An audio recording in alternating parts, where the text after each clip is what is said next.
You do it unconsciously. Now it's time to be conscious creators. Welcome, welcome, TikTok. So I am streaming on both platforms. YouTube, Prosperous Living with Toyia. TikTok, Prosperous Living with _T. And so it's all about creating the life we want by being conscious of our thoughts.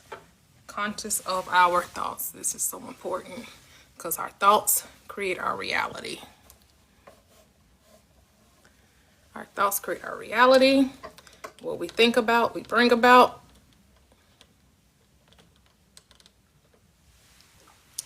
If you want life to be different, you have to change the way you think. Change the way you think, and then everything changes. Everything changes when you change the way you think.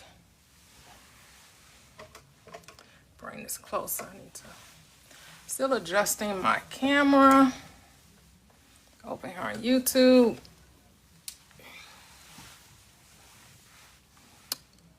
Bear with me. Hey, hey, hey, Rich Rising, Kevin, welcome, welcome, welcome. So, Prosperous Living with Toyia on YouTube and Prosperous Living with T on TikTok. The 4 steps to manifesting: decide, give thanks, believe, receive. You do this unconsciously. Now you want to be conscious and be deliberate about your manifestations, about what you're bringing forth into your reality. I know manifestation seems like something, like a tool that you use, like it's, but it's not. Manifestation is the effect of what's going on within. So your world is the manifestation. Your world is the effect. And the cause are your thoughts. Your cause is mental. It's what you're thinking, you're creating. That's it. It's so simple. We want it to be more complicated than that, but that is the most simplest way to say it. That your thoughts are things, that your world is the manifestation. That's the effects. It's the result of your thinking. That's how it goes. So like the live, share the live, comment if you have questions regarding manifesting. That's what we talk about, Manifesting Wednesdays, regarding your SPs, your finances, your health, your emotional, mental, spiritual health.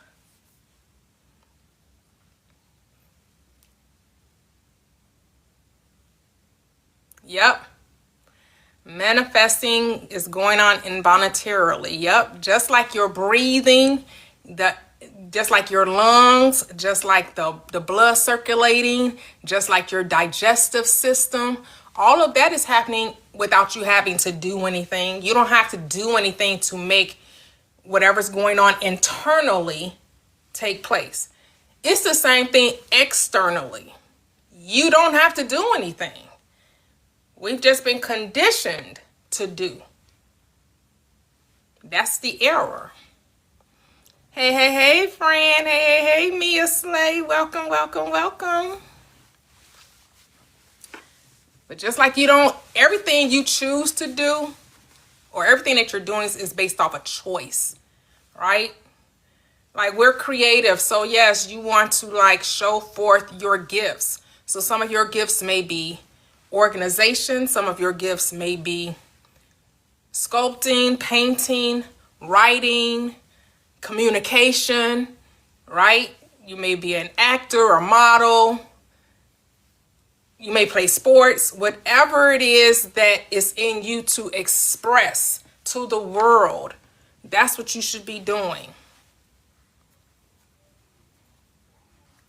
Thank you. Thank you.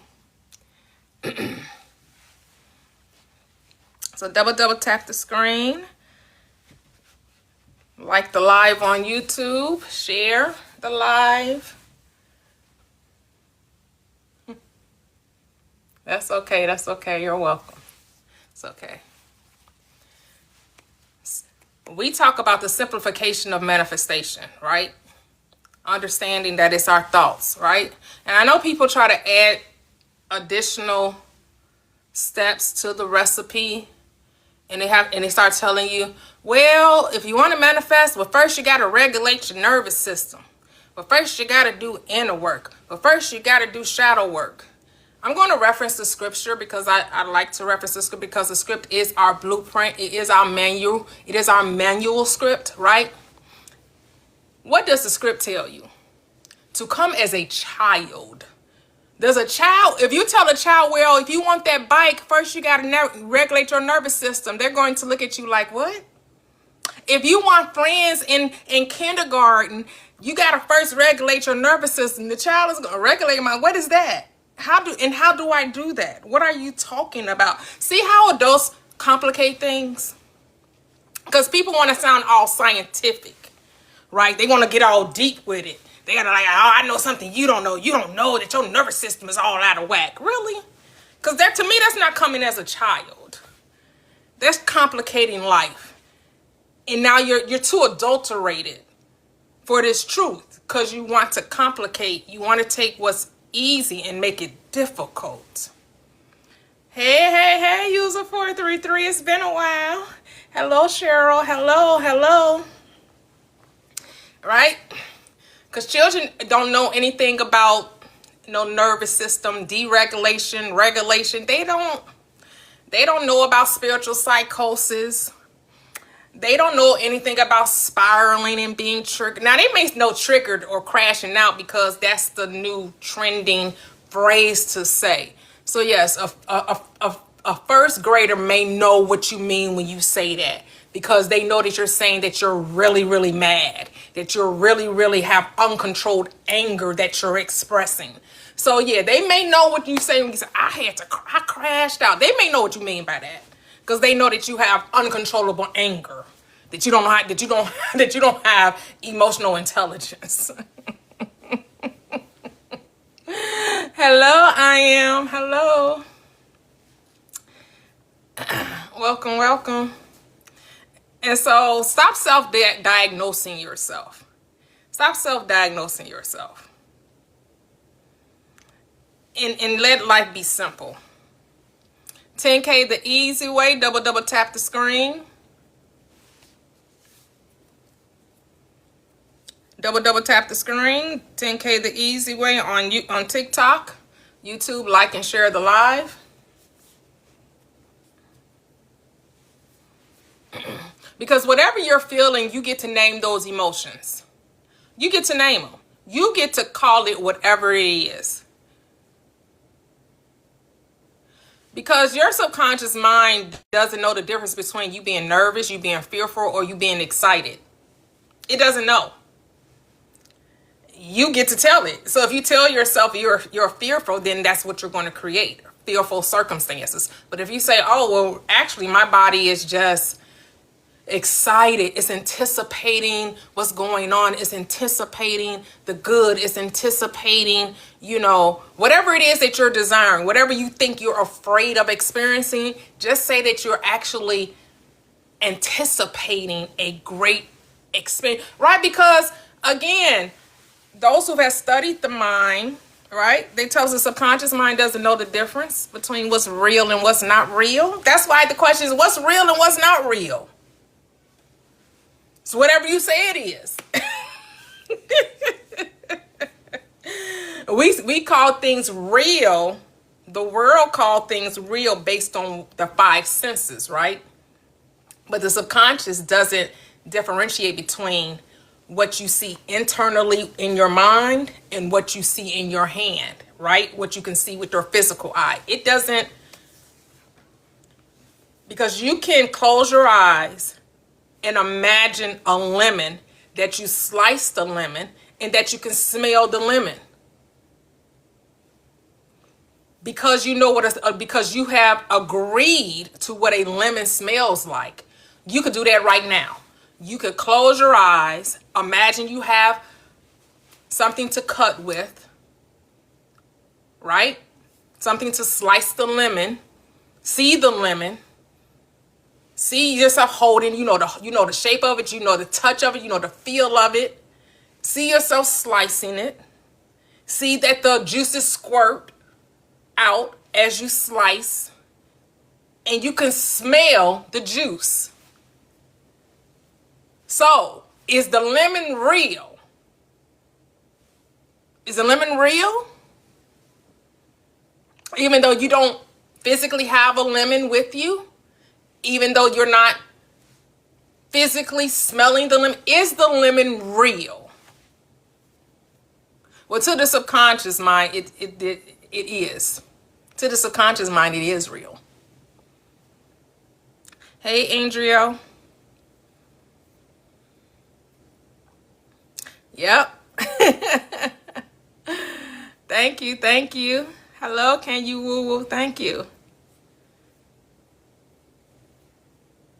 Yep, Kevin. Yep, Kev says, which is why you can watch a movie or favorite show and still go through the same emotions, right? Yeah. You're watching a TV screen or a movie screen and you're crying and you're scared and you're anxious and you're nervous and you're going through, right? You're going through a roller coaster of emotions depending on the type of film that you're watching or the television show you're watching. Even though you're not personally experiencing anything, the characters on the screen are experiencing it, yet you're feeling all the emotions associated with their experience because it's like you're there. You've gotten so entrenched into what's going on that you have become one with the movie. You feel like you're the one being chased. You're the one that's being let down. You're the one that's being, experiencing the joy, the excitement, or the disappointment.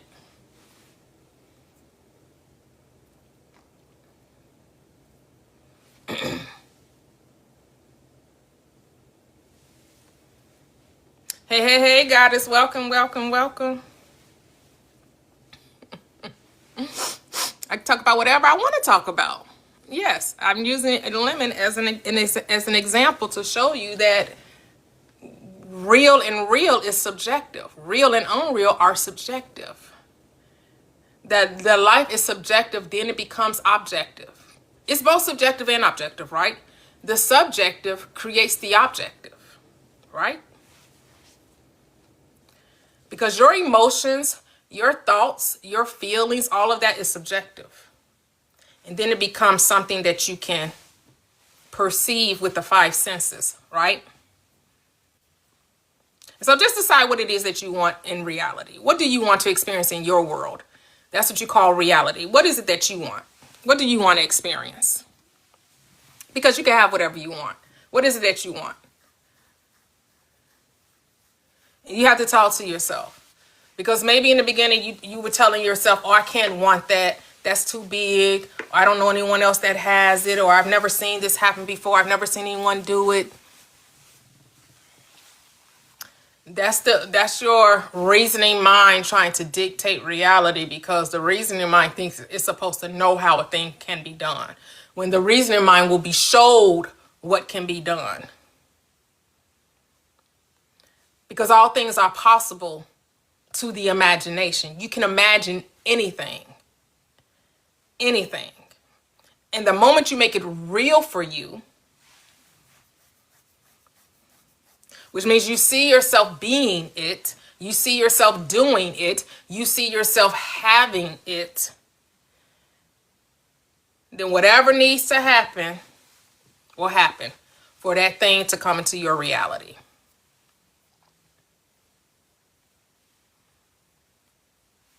Whatever needs to happen, whatever people, whatever circumstances, Neville Goddard calls it the bridge of incidents that takes place, right? Whatever it is, because you're going to get an idea. You may get an idea. Someone may come into your experience like things, and you're not going to know what's going to happen. And that's the part we kind of get stuck. We want to know the how, right? We want to know the how. And some things you like Kevin would always say, now, you don't need faith for things you know what's going to happen, right? Like you know what to do. Like you have a car, you want to go to the store, you know how you're going to get there. That does not require faith to say, oh, I'm going to go shopping today. You know you got money in the bank. You know the car is sitting outside. You know the car has gas in it. You know all these things. So does that take faith to go to the grocery store or go out shopping or go to the restaurant? No, that does not require faith. Faith is required for the things you don't know how, you cannot see. All right? So you're saying, oh, I want to be the first millionaire in my family. And you don't know how and what steps to make that become your reality. That requires faith. That's where faith is required. To believe that I can be the first millionaire in my family and I don't have 2 nickels to rub together. I've never even met anybody that was a so-called millionaire. I've only seen them on TV and social media. I have no idea how to even contemplate what $1 million looks like. Like I know it said, it's 10 100,000s, but what does that really look like? Is $1 million a lot of money? That's subjective too, right? $1 million is subjective because to some people they be like, oh, $1 million, that ain't nothing. And to somebody else, $1 million would change my life, right? It depends on how are you perceiving it. But I was saying it doesn't matter what walk of life. $1 million is $1 million, and you could do something with $1 million, regardless if you make hundreds of millions of dollars, or if you only made thousands of dollars. $1 million is a nice little coin.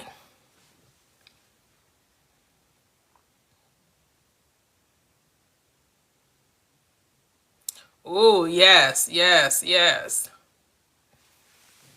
Hello, Magnetic. Welcome.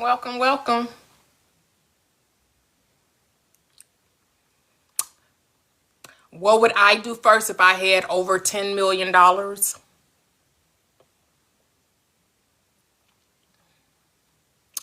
Put it in a trust.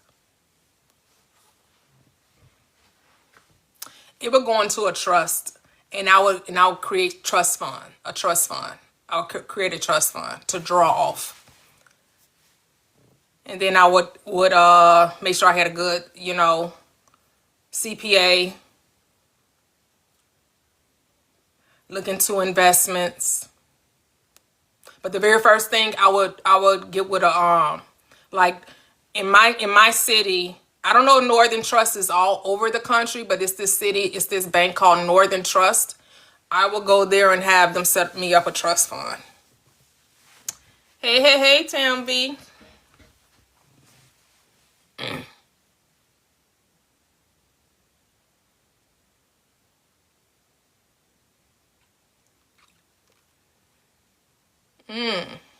Why would I need the home before the trust? I already have a nice home. I mean, I could upgrade, right? If that's something I wanted to do. But I already have a nice home. I mean, I'm not saying that I probably wouldn't upgrade, but you asked me what the first thing I would do. And so the first thing that I would do would put my money in the trust. And then the home would be purchased in the trust.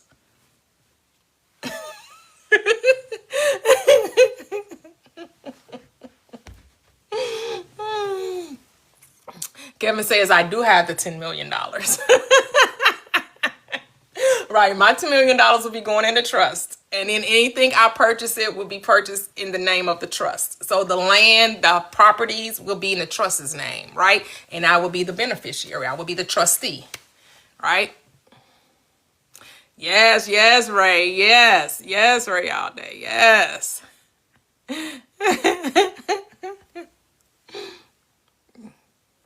Kevin said, ask me to explain. Yes.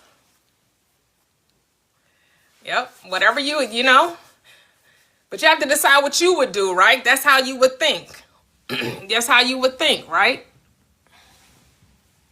But I already know. I already know that my lump sum of money is going into a trust. I already know that. So it's already in the trust. Hey, Kev. Hey, my favorite. How you doing? I'm doing fantastic. How are you? I'm great, of course, as always. Of course. Those things that are unseen do appear as seen. As Reverend Ike says, you don't have to be told that you have a certain thing. You just have to be aware that it already exists and that you already have it. That's what manifesting does. It pulls that thing which does not appear into the scene. They're not they're not going to print an additional $10 million just for you. It already exists.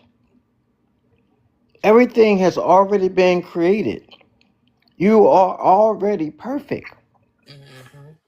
Nothing needs to be added to you. You have every single minute thing that you can desire. It's already there.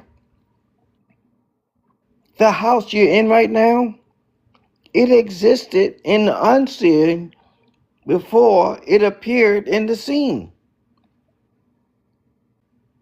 You just had to manifest it, bring it out of that unseen, which is the imagination, your reality, and you just had to bring it forth, collapse it into the material. But it was always there for you. I mean, if I tried to get the house that belonged to you, I wouldn't be able to do it because it's your house. I mean, when we were Christians, we like to say, what God has for me, it's for me. Hmm. Well, what your imagination says you can have is for you. Your imagination is your godlike power. It's who you are. Shakespeare said, to thy own self be true. It's who you are. Who I I am. mean, I don't know how to say it any plainer than that. It seems like now, the little thing, the big thing, I feel like I'm manifesting at such an accelerated rate through my awareness. And you're gonna think you might think this is silly. Mm-mm. I like to watch my sports, whether it's football, basketball, whatever. I like sports.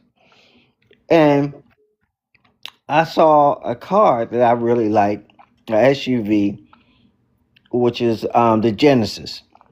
It could be anything, BMW, Mercedes, whatever.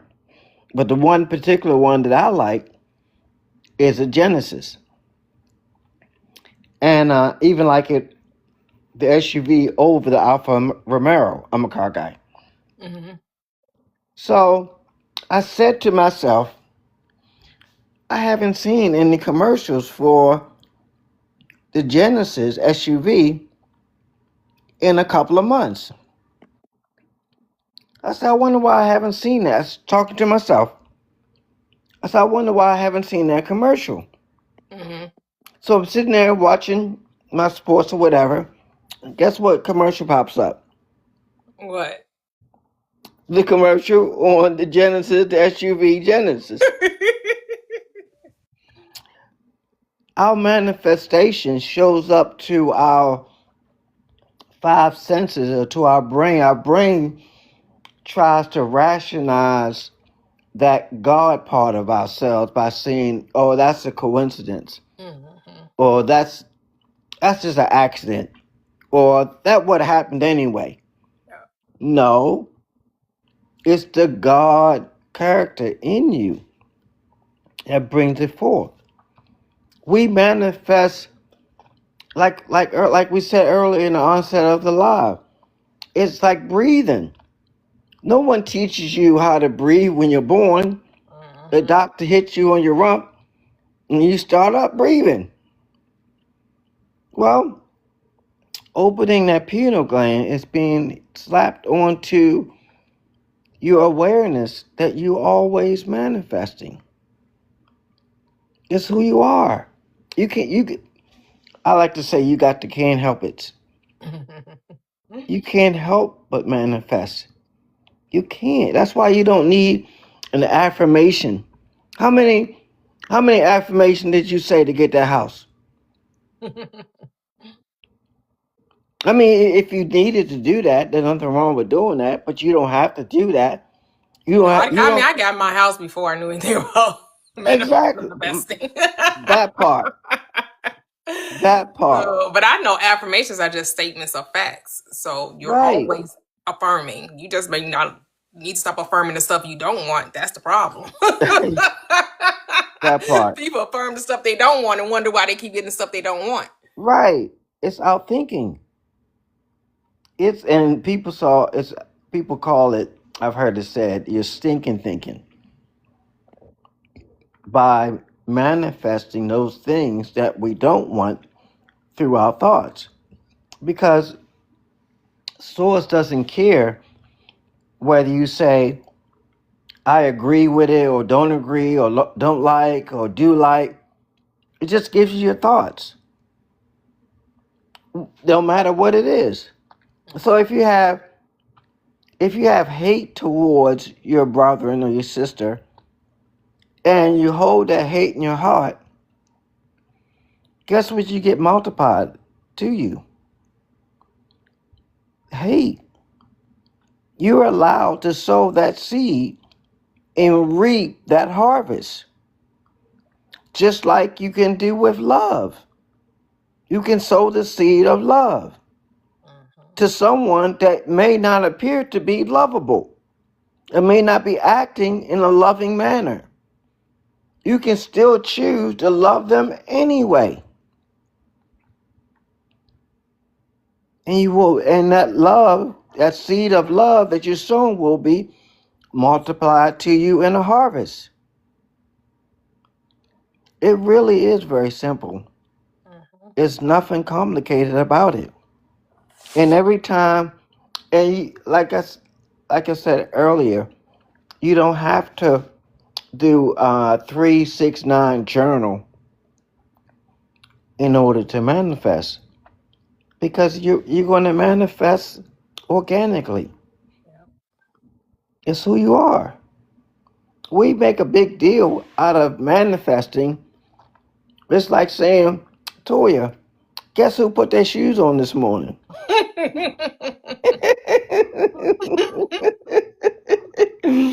You like, so did so what? I put my shoes on this morning too. I'm like, you put your shoes on too? So did I. Isn't that amazing? Let's celebrate. Yep. But you were going to do that anyway. You're going to do that anyway. So the real manifesting with purpose is not to having the money to do what you want because you have access to all the things that money can and cannot buy. You have access to it. Your awareness. I think there's a book called On the Power of Awareness. Don't quote me on that, but I never got it. That talks about being aware that this is how you are, if this is how you operate. When I was a little boy, I had a German Shepherd, and I got him as a pup. And he grew so fast. He used to jump on me because he was so happy to see me or play with me. He would knock me over. And Look at my bike. Oh. he would keep knocking me over, and I had to be careful because it was just so big. He didn't realize the power that he had. He didn't realize how mighty he was. in comparison to my small boy frame. This is what we have to do to ourselves to realize how powerful we really are, how big and mighty that we are. And by being aware of it, we don't get into the lane of abuse of power or allowing someone to control, giving up our control of the power. Because that's all that's this world, this 3D world is trying to convince us. That's what the lifting of the veil is.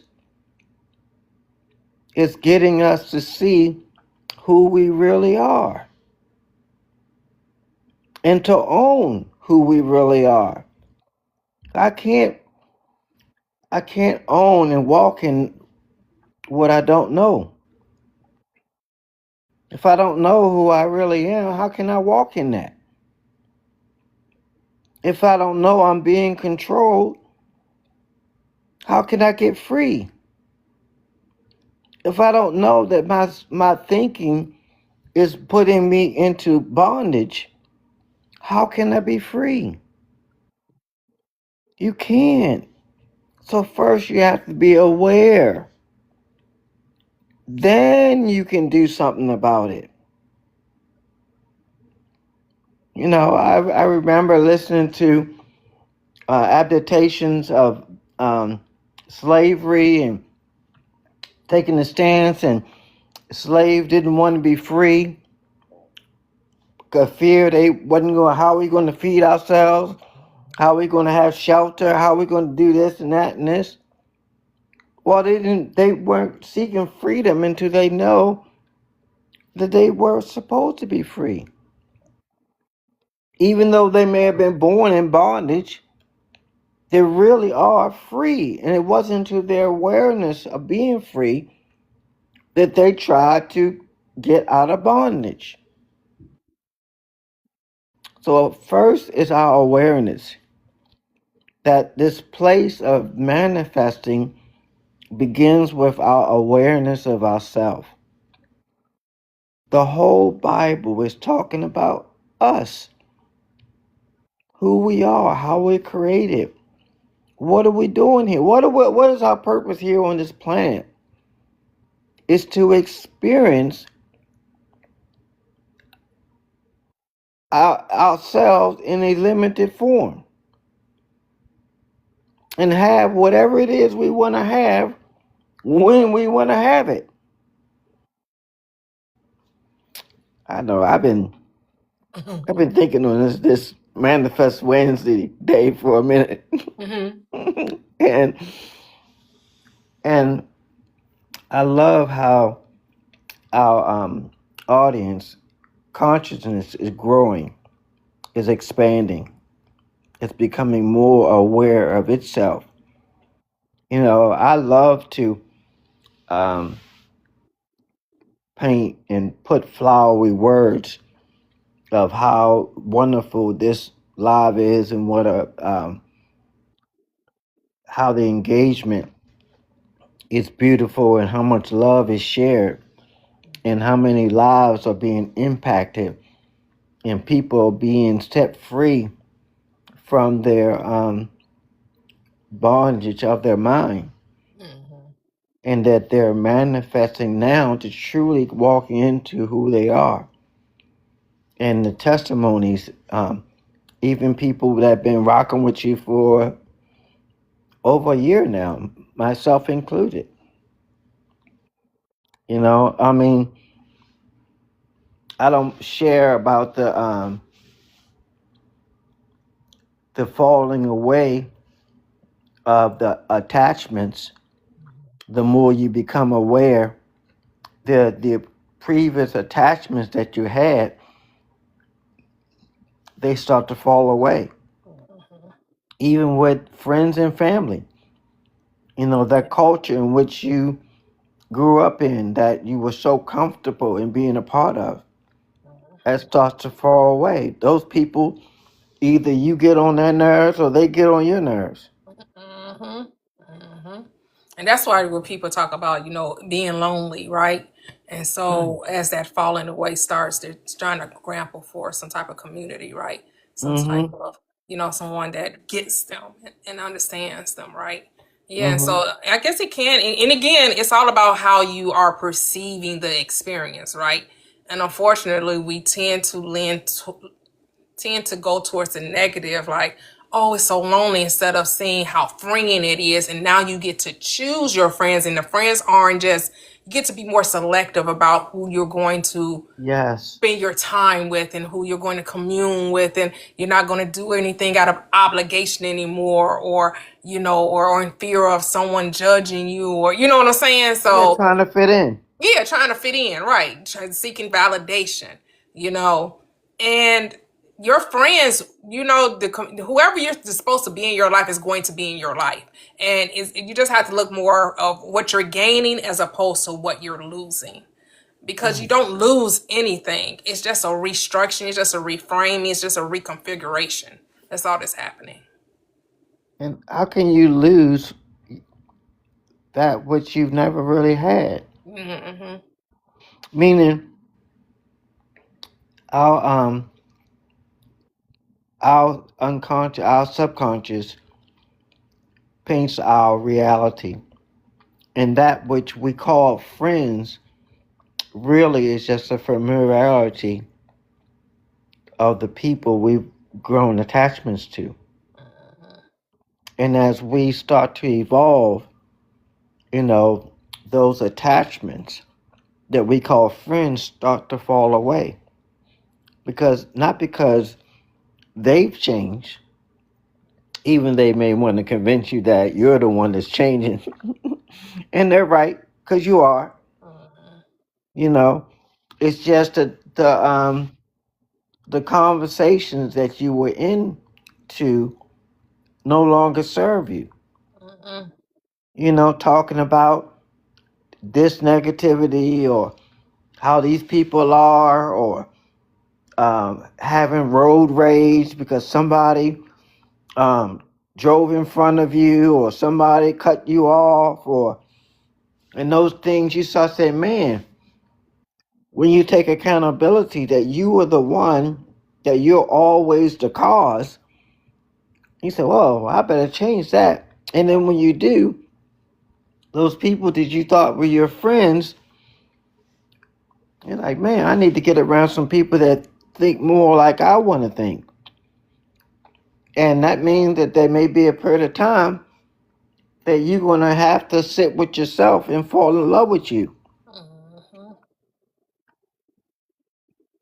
And sometimes this is one of the greatest things that ever happened, because we have so much distractions or noise around us, we don't get a chance to know ourselves. Mm-hmm. Like, what do you really want to do? What do you really like? Yeah. Yeah. Yeah, you want to be around people that's talking about something other than complaining. Right? That part. Like, yeah, because I mean, if you really think about it, sometimes the shared or familiarity be complaining, right? Either people complain about relationships, complain about their body, complain about their finance, right? And this is like, that's not the conversation I want to have anymore, because I just don't perceive my life from that perspective, right? I'm not looking at life from that angle anymore, right? Correct. I Correct. know that everything is happening as a result of my thoughts. And so if I'm going to be complaining, I'm really going to be complaining about myself. And who want to do that? Exactly. Because now you can't say, oh, my husband, oh, my girl, oh, my kids, oh, the bank, oh, my boss. Like, you can't put the, you can't point the finger. So then now, what are we going to talk about now if the conversation isn't going to be gossiping from that perspective, right? Let the gossip be about, oh my goodness, did you see, yeah, we put these investments in. Did you see how well those investments went? Oh, I have this great idea. I'm about to write this book. I'm about to sell this. Or I got this, instead of talking about what good and great things are going on. And I'm not saying you can't have those conversations with those friends, right? Because you do get to set the standard, right? So you do get to dictate and say, when I talk to this person, this conversation is only going to be uplifting. This conversation is only going to be inspiring. This conversation is only going to come from a place that they're like, oh my goodness, my job is so easy, comfort, so it's effortless. I get along with everybody. I just never knew that life could be this way, man. The relation, my family home, my marriage is I mean, this person, they just like, we're just so enamored with one another. They're so doting, they're so supportive. Like, that you can't say that that's the life that they're experiencing, that's the life that they're sharing, right? Right. You got to have that conversation in your imagination first. Because that what takes place in your imagination collapses into reality or your perspective of reality. So when you um, imagine whatever you want to imagine, the thing that you want, it automatically starts to collapse into a reality. And you can have a conversation with. I love the example you gave about a family member who you got into an argument and you went back in time to change the outcome of that, you know, conversation. And you had that conversation in your mind and you only gave attention to your energy to the outcome that you preferred. And because you gave your energy to it, it had to collapse around that. Yep. Because you can't break the law, you can only confirm it. Yep. So when the next time you guys got a next chance, you got a chance to be around each other and love on each other, that person couldn't help but love on you because you had already done it in your imagination. Yep. It had to turn out that way. Absolutely. I mean, it's such a wonderful example. There is no, the only past exists is the past you give attention to. Yep. And if it's not the outcome that you prefer, change it. Because when you change it, the only time that exists is now. Even when you're thinking about something in the past. Because people can bring up something from the past and talk about it with great clarity, like it's happening at the present. It may be 10 years old. Yep. And they're just as emotions are just as raw, or the wound is just as fresh as it was decades ago, or when it was a child. You never gave me a piece. We had a birthday, and you never gave me a piece of your birthday cake. How dare you? You're like, what? You knew what you were doing because I looked right at you. Yep, yeah. That's why, when you hear Reverend Ike Neville Goddard, when you hear Mm. when you're talking about, going back to be with familiarity, as you were saying, going back to those family relationships or those relationships Mm-hmm. that you had 10, 20 years ago, and people still want to keep reminiscing about old childhood wounds and hurts and how the mama wasn't right, the daddy wasn't never there, the grandma mistreated, right? And so every time you get together, that's the conversation you're having. Every time you get together, it's still bringing up, well, yeah, my mama didn't do this, and yeah, my granddaddy didn't do that, and my grandma was, and it's just like, I don't talk about that no more. Like, how many times are gonna get you? Like, so, and then when you try to, when you want to move the conversation to something positive, right? Something uplifting, something like, man, we can really come out of this space that we're in, especially people that may be struggling with finances or whatever, and you're trying to tell them, well, you don't have to be, right? Like, if you would just change the way you think about money and how you deal with your finances, you will start to see a change with them, right? But I realize, like you said, people don't want unsolicited advice. But you find yourself in this space, in this mindset of being a problem solver, because you're like, it ain't got to, you complaining about the problem is not going to change it. It's going to give you more energy And to that I'm just problem. here wanting to shed light on, if you just thought differently, which most people don't want, right? They want the circumstances to change and they want to remain the same. And we just know that's not how I go, boo. Like, the circumstances don't change until you do. And the reason you know that is because you've been there. You've been there before. Somebody, look, I've been broke before. And I can tell you from experience, I don't like it. I don't like it one bit. I've been to a point one time I couldn't pay my bills. I couldn't pay my utility bills. I didn't like it. But that thinking, as I was unaware that I had an infinite amount of resources and that I could tap into it anytime I want. And that revelation gave me the abundant life that I wanted, that I have. I just didn't know I had an abundant life. I didn't receive it.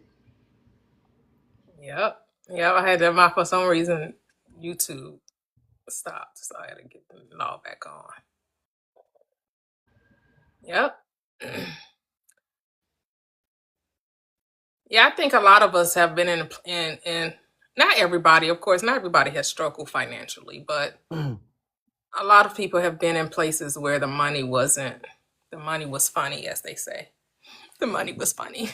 Right. Right. Because Right. I don't ever claim broke. The money was just a little funny. We Well, have mine was hilarious. Mine was rolling on the floor laughing. We have another guest, Kev. We have Latoxic. Hello, Latoxic. How are you? That's my friend right there. Hey Kev. Hey Missy. How are you doing? Great, great, great. How are you? I am good. I am good. My mom called me, right? She always, that's what I need to change because everyone's always calling me before these lives. But I just first of all, I wanted to go back and ask and maybe moderate a little bit because I wanted to ask, Kevin, you brought up that your money was funny at a certain point and then you didn't realize you could tap in. And I know, Miss Toy, you've talked about some of those things before too. And my question is for both of you, how did you make that change mentally? What was it that sparked that change in your minds to get to that next place of abundance? Like, I would love to hear y'all talk about that. Well, I know it was before manifestation, because my finances were like this. Like when I was single, when I was single and old enough to like work and stuff, I didn't really have issues with finances. My financial woes came when I got married and I decided not to work, and I was still in the church. And the person that I married, it just. Now I realize it was, now hindsight being 2020, right? But at the time, I didn't know that I had drew this person into my experience, and so at that, my credit cards was like I owed thousands on credit cards because I would like use every credit card I had, carry a balance, and all of that. Once I went through that experience, that first marriage. And I didn't file bankruptcy though, because I did understand that the law said, hey, after 7 years, the credit debt gets wiped away as long as you don't use it. So I didn't use credit for, that's not a long time, 7 years. But then when you talk about 7 years, it sounds like a long time. But while you're in it, it doesn't seem as long. It didn't seem, because I had children. I was trying to make a way and all of that. And it wasn't like an instant overturning, right? So I went through the being divorced, single mother on welfare, right? I'm utilizing the government to assist with buying food and getting insurance because I didn't right away get a job that would help take care of me and my family. Eventually that grew into it, but I just realized that I had to change when it comes. I was like, I'm not going to get any credit cards. I'm not paying for the use of credit cards.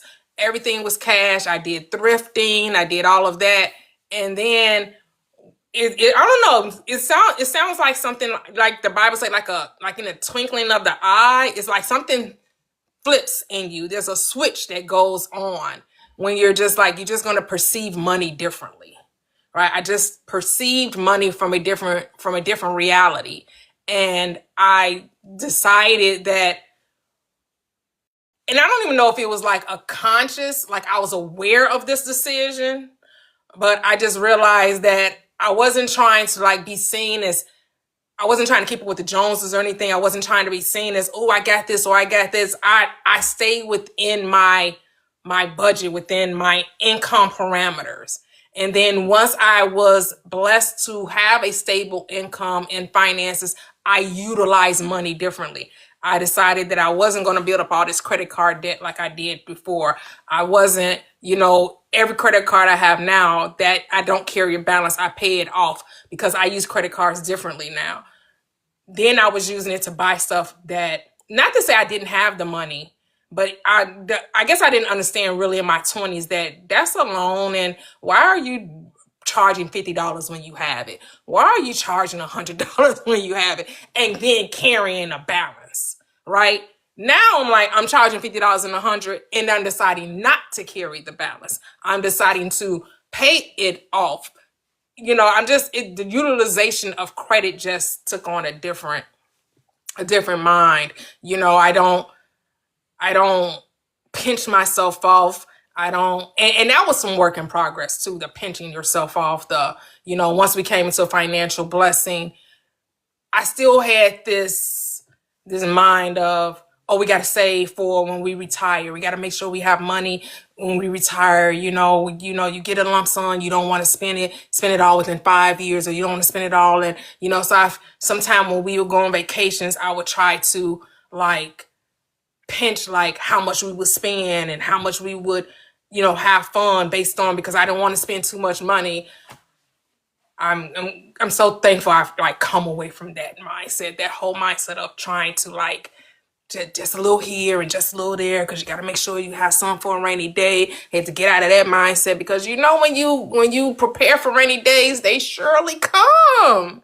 So I had to stop preparing for rainy days. So I'm just that just changed that whole mindset of no, money comes easily, it flows effortlessly. But all of this took place before I understood about the law of assumption. I would say the law of assumption, originally the law of attraction kind of took me backwards as opposed to taking me forward. Because sometimes when you come into the spiritual community, they kind of make you feel like you lacking in something when they should be showing you that you have all that you need, that you're actually abundant. And they kind of make you think, oh, you can have whatever you want, you can have whatever you need, as if you don't already have it. Right? They get you in this mindset of trying to get a thing as opposed to realizing you already have everything. So I found myself going down that path oh man, I need this. I need abundance. I need millions. I need hundreds of millions of dollars if I really want to live this life, if I really want to live abundant, if I really want to live wealthy, because, as if you can't have that life without all of these extra zeros in your bank account, so I'm that's what I've come to a realization too, that whole trying to get as opposed to be. Understanding being is what we're not getting, being. And when you realize who you are, then the things come. Then the things are added when you understand that you already are it. And you don't have to get or search for anything. I know that was kind of long, but That's perfect. I love it. That was great. That's a great question. I'm so glad and grateful that you asked that question. Because you're not the only one in the live that may need clarification on that. And Toya just did a great job explaining that. I my profession is sales.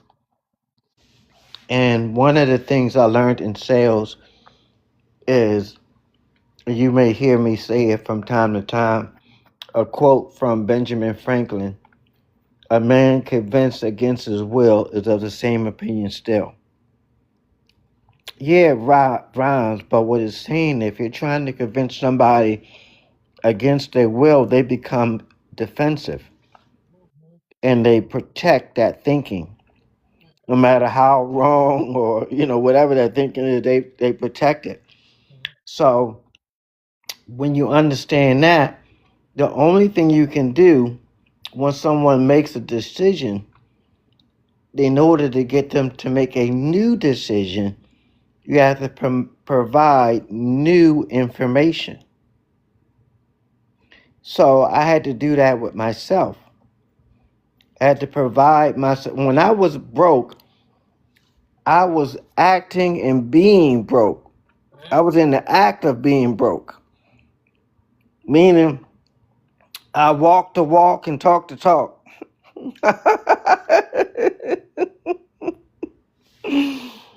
So I read books that caused me to work on me.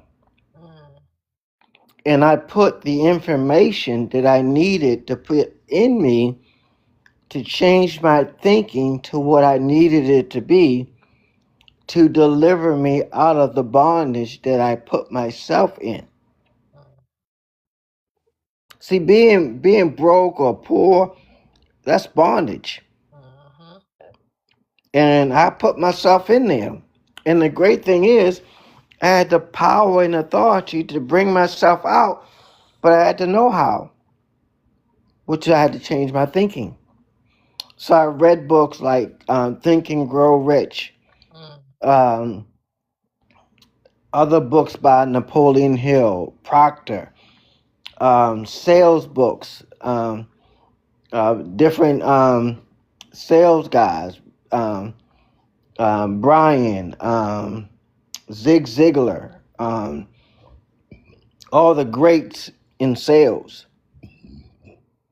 And I started surrounding myself with people that thought like those guys thought.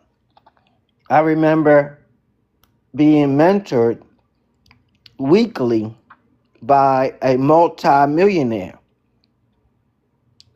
And when I say he was a multi-millionaire, he was a multi-millionaire. He had money. And he mentored me. And I was so grateful for what I learned from him. And he saw me a certain way. And yeah, he freely gave me that information that helped shape me. So I don't ever have to be broke again because my mindset changed. Can you And sell you a then, course? huh? He didn't sell you a course? No, I don't think he had one to sell. But he was a franchise owner of the company that I worked for.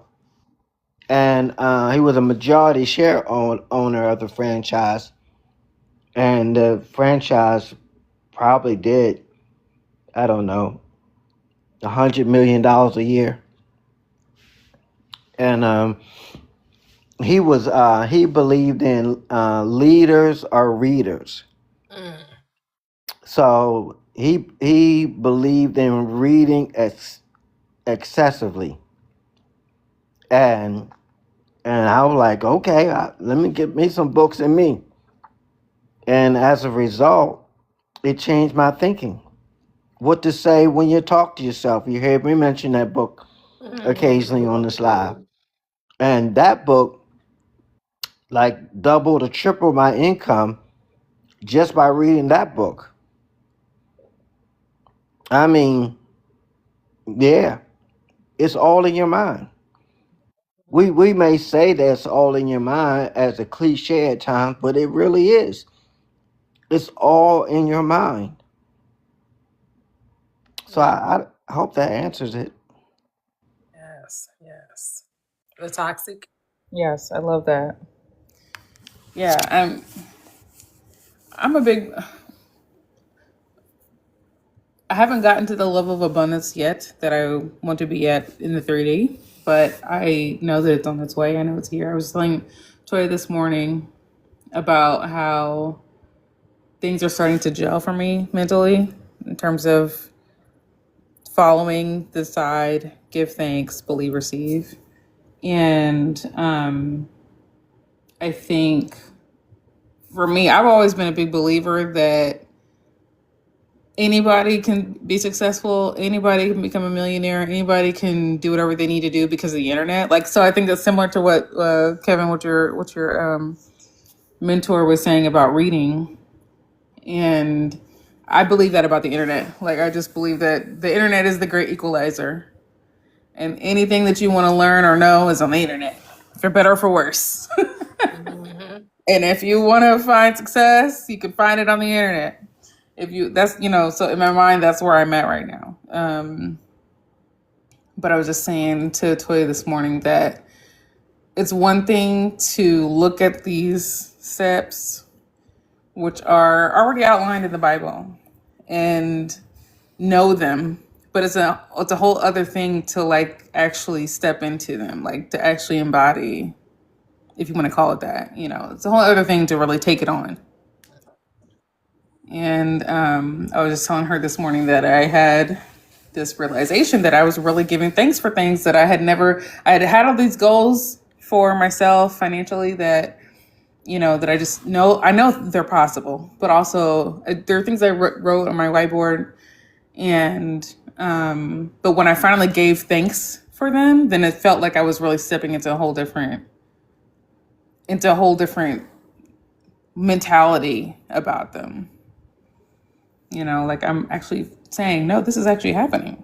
Like, this is actually sure. It's actually happening. Wow. Like, that's what it finally Great.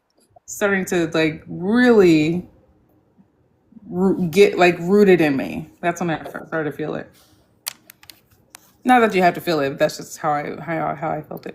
Yeah, yeah. I mean, yeah, because I think the feeling is more of a relief, a release, like a knowing, right? It's like the feeling isn't something that I think can be quantified as, oh, I felt overjoyed or not to say that you won't feel overwhelmed or overjoyed, you know, because everyone is different, right? So however you experience that aha moment, as Oprah Winfrey would say, right? That, I get it now. Now I see. I get it now. Now I understand. Like, this makes so much more sense now. Oh, you know, and it to me is more of just like of a calmness that comes over you, a sense of, yep. That was me saying, to me, like the deciding, I go through a lot of different decisions all day. So in my mind, I'm like, deciding isn't where I really actually step into. It's when I actually give thanks that I say, no, this is the one thing I'm actually set on, you know, because I can change my mind all the time. Mm-hmm. So I make a lot of decisions, even and I don't stick with all of them. But in my mind, I'm like, when I start saying I'm giving thanks for this particular thing, then I'm like, okay, now this is how I know that I've actually said, no, this is what my mind has stayed on. Yeah, because I do. That's where the double-mindedness come in, right? Because it's not just a decision. Like you said, people change like the wind, right? They're like, oh, they decided this today and they decided that tomorrow and they sound something else different. And they're like, well, why don't I see the change? Why I don't see my manifestation come? Because you keep changing your mind like you change your underwear. Like every day you making a different decision. Every day you're saying something in exact opposite to what you just decided yesterday, right? You're not remaining faithful to the decision. That's why it's about getting clear, right? That's why sitting with yourself, getting along with yourself and really talking to yourself. Do I want this, and do I see myself as having it? And the moment you said you saw yourself having it, you gave thanks for it. And then that made it real for you, right? It became real for you the moment you could say thank you, because you don't say thank you for something that you have not received. Not when it's a true thank you, right? Because you could say it with the mouth and not really mean it. But there was an inward thank you, right? It was like a thank you that was, this is settled, right? Like, I'm not doubting this anymore. this is settled in my mind that this is what I'm experiencing. I'm choosing to have this in my life. 100%. That's what it was. You know, it's like, oh, thank you. Like, oh, like, no, this is actually like, I felt by saying thank you, I'm saying, this is what I'm praying for. This is what I know I want.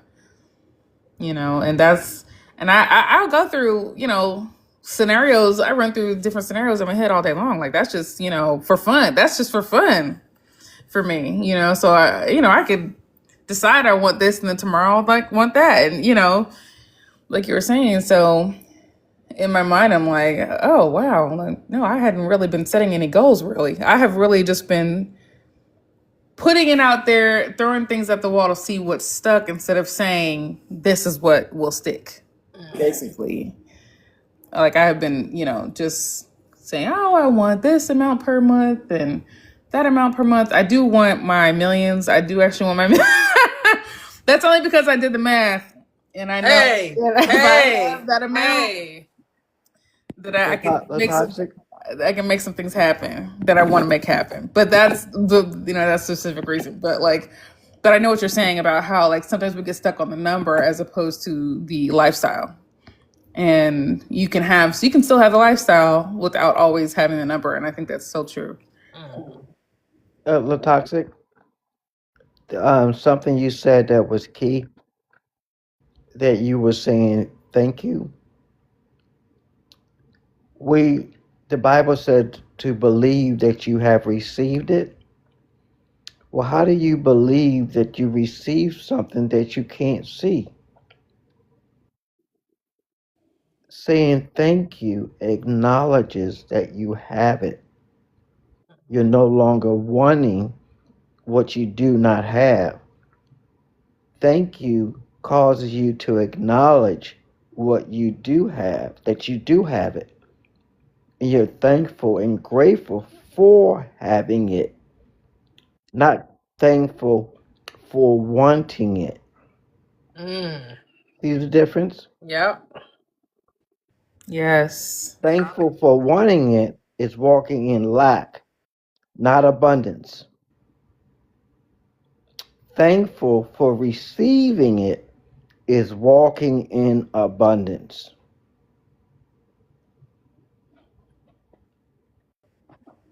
Period.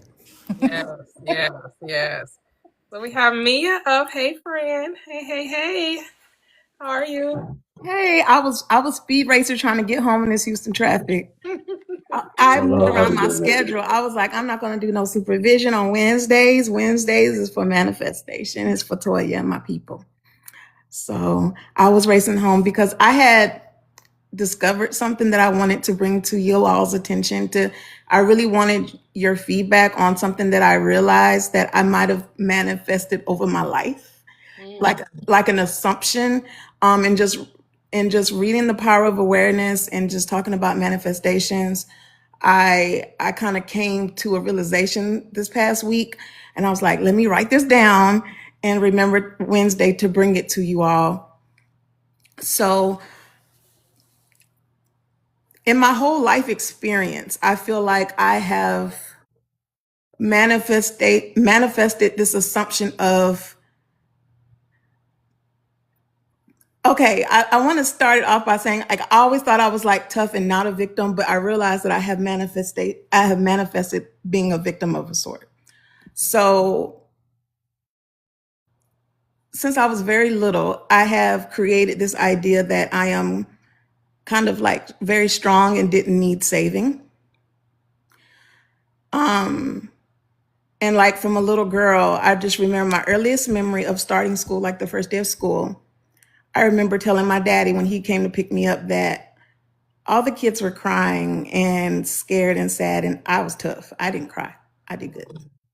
And it was important to me to be strong and tough. I don't know why it was so important to me at such a young age, but I felt like it was a good thing that I got through the day and I wasn't crying for my mom and daddy. I got through and all the little kids were crying and I was strong. And I told my daddy that. He was like, good girl. And ever since from a very young age, I took matters into my own hands. I kind of was kind of like a savior, or like the person who righted wrong. So like an early memory was me and my sister had a babysitter. A lady that my mom left us with that was a babysitter in our apartment complex. And this lady snuck and took us to a bar. And I had to be 3, really young. And my sister's 4 years older than me. And we were living in an apartment, so I was not 4 yet. And I remember that she took us to the bar and she was like, shh, don't say nothing. And my sister kept it quiet. And I got home and my mom picked us up. I told my mama everything. I know that's right. I knew I had the discernment at 3 to know that this was not right. We weren't supposed to be there. They was fighting at the, it was an adult place because my parents did really good job about protecting us, right? So I knew, and I snitched ASAP. My sister didn't. So, and I was kind of reward. It was a thing. So that was a situation. So I always built a lot of strength on speaking up, being a truth teller, not letting anything happen to me, being tough, and not really needing a lot of protecting because I got it. Another situation was first grade. I had a teacher. She was an older YT lady, and she was tying kids up to the chairs with ropes and putting duct tape on our mouths. First graders. She didn't do it to me, but she did it to a classmate of mine. And I was a little ADHD little girl, so I've always been very spicy and impulsive. So I would get markings, I would get marked and stuff, but I hadn't made it to the tied up yet. And I went home and I told my mama. My mama looked up the little girl name. Mama said, what's her name? And I told her. My mama found her in the phone book and called her mama. And the next day when I got to school, the girl mama had the teacher up against the wall like this. And I got moved out that class. Another little girl got moved into another class. So it was a time where I was like so I've always had this kind of thing over that, I can take care of myself. Like something would happen to me, like a little boy might knock the wind out of me one time. And he rammed me, I remember, and I didn't go tell the teacher. I just went and kicked him in his privates. And then I got in trouble for it. And so it kind of started a trail of me not feeling protected. Okay. But I kind of created that assumption very, very early, that I didn't need protecting, that I was tough and that I was strong. But then it kind of turned into I didn't feel protected ever. Okay. And that Mia doesn't need protecting. No one ever protected me. And it manifested into my life up until now. Okay. To where in so many situations as I've grown up that I've never been protected. I've always been very independent. I've always been very assertive. I've always been able to defend myself. So Mia got it. Someone does something to Mia, Mia got it. We don't got to do, Mia got it. I don't need to protect Mia. I don't need to stand up for Mia. Mia has it. If something happens to Mia, Mia's tough. So I find myself not being protected by loved ones, just people in my life, feeling like, well, who's going to protect me? Like things will happen to me and people won't check on me. People won't think of how things affect me. People will be harsh to me. And it's been something that's I've carried, and it made me very defensive. It made me very feel like unsafe in the world, but I realized that I created it. So that's kind of what I wanted to share, that, for a while I felt like, dang, like, why nobody want to protect me? Like, why does everyone feel like I don't need protecting me? Like, dang, I know can hold my own, but things happen to me and things hurt me, and I'm not a crybaby, but I'm still can be affected. You know what I mean? So it's created a time where I'm sometimes tougher than I need to be, or create don't mess with me, because I don't have any protection. It's just me. And if I'm wrong, no one cares about if I'm wrong. but I kind of created that myself, and it's mirrored back to me across life. And it kind of created a chip on my shoulder of kind of being defensive, and I'm very quick with it.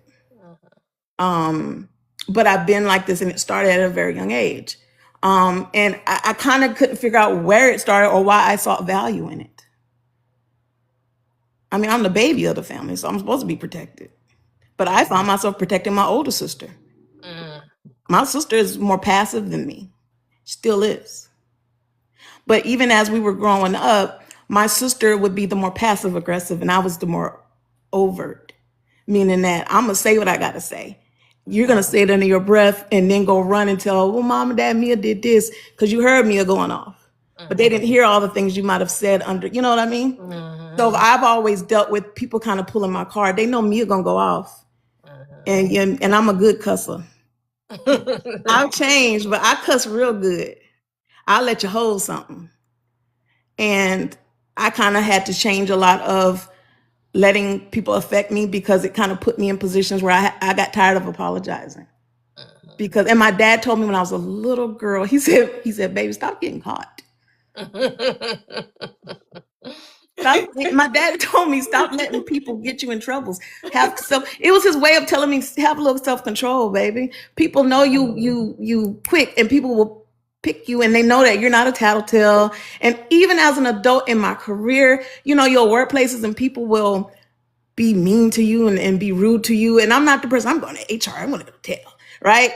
But like any little thing you do, somebody got you in the office, like, well, damn, you were rude to me 18 times. And now I'm, if I say something slightly spicy, you going to tell, like, I should start being a snitch. You know what I mean? But I've never been the person who fight for and advocate for myself, because I don't feel like no one cares. Yeah, you've created the illusion of having to fight. Yes. And you don't have to, but you have. But that's all you've done all your life. Yes. Right? Yes. Built up Or this feeling hard like shell, I have to. right? Built up this hard shell. Don't want to be vulnerable, because vulnerability makes you weak in your mind when it doesn't. I don't even like to watch it makes people see you as human. Because when you detach emotion from what you're feeling, right? Because I know I talk about emotions don't matter, but when I talk about emotions don't matter, I'm not saying that you shouldn't be vulnerable, right? That you shouldn't allow the human side of you to connect with other humans, right? So people can see that I hurt just like you. Yes, your words cut me just like my words cut you. But because you have this mindset of fight, fight, fight, that's all you keep creating. It's situations where you have to fight. And so now you're going to have to rephrase that and learn how to be still and quiet and silent and realize no one is against you.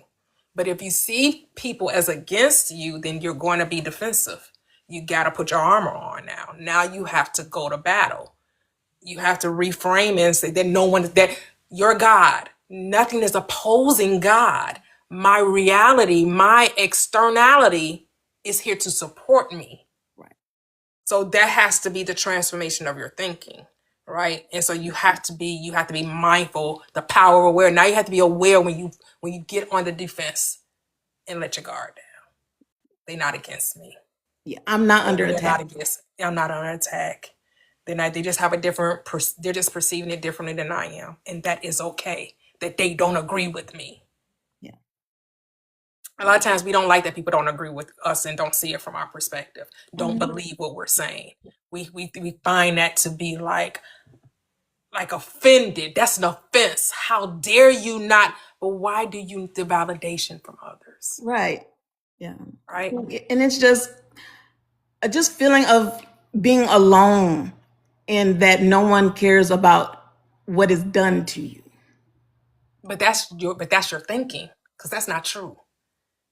Well, I've created your mom and dad definitely cared about it. Yeah. Your sister and your brother definitely, your family definitely care. Maybe strangers, maybe not so much. But what if there are the people, even that friends, huh? Me and my sister have this thing, and my sister has. Remember, that's the story you're telling. It keeps kind of happening because I think I'm Because you keep creating the assuming. character. Yeah, You I'm keep creating assuming. it. Yeah.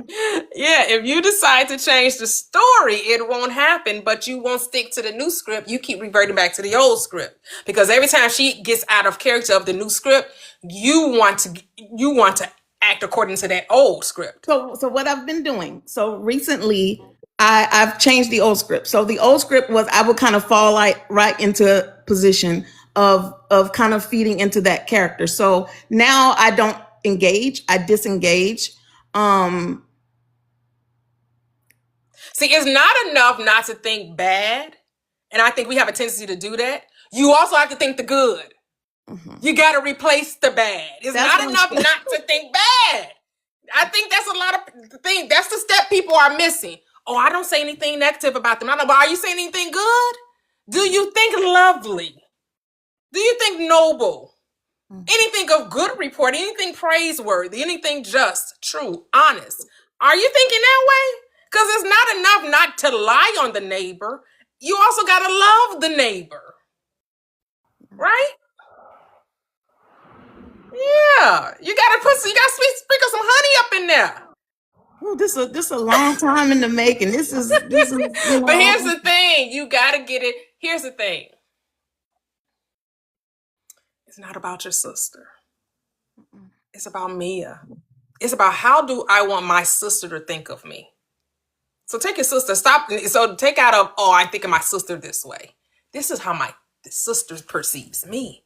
My sister perceives me as loving, as amazing, as someone that she loves to be around, that she's inspired by, that she, can talk to, be a confidant, whatever you want that relationship to be. See the relationship and speak that relationship into being. You have to speak it into, you have to decree a thing and it shall come to pass. You have to say exactly what you want because you get to have what you say. Yeah. I like Andrea. I think Andrea said it that way. I love the way she said that. And you get to have what you say. So what do you say? Because you get to have it.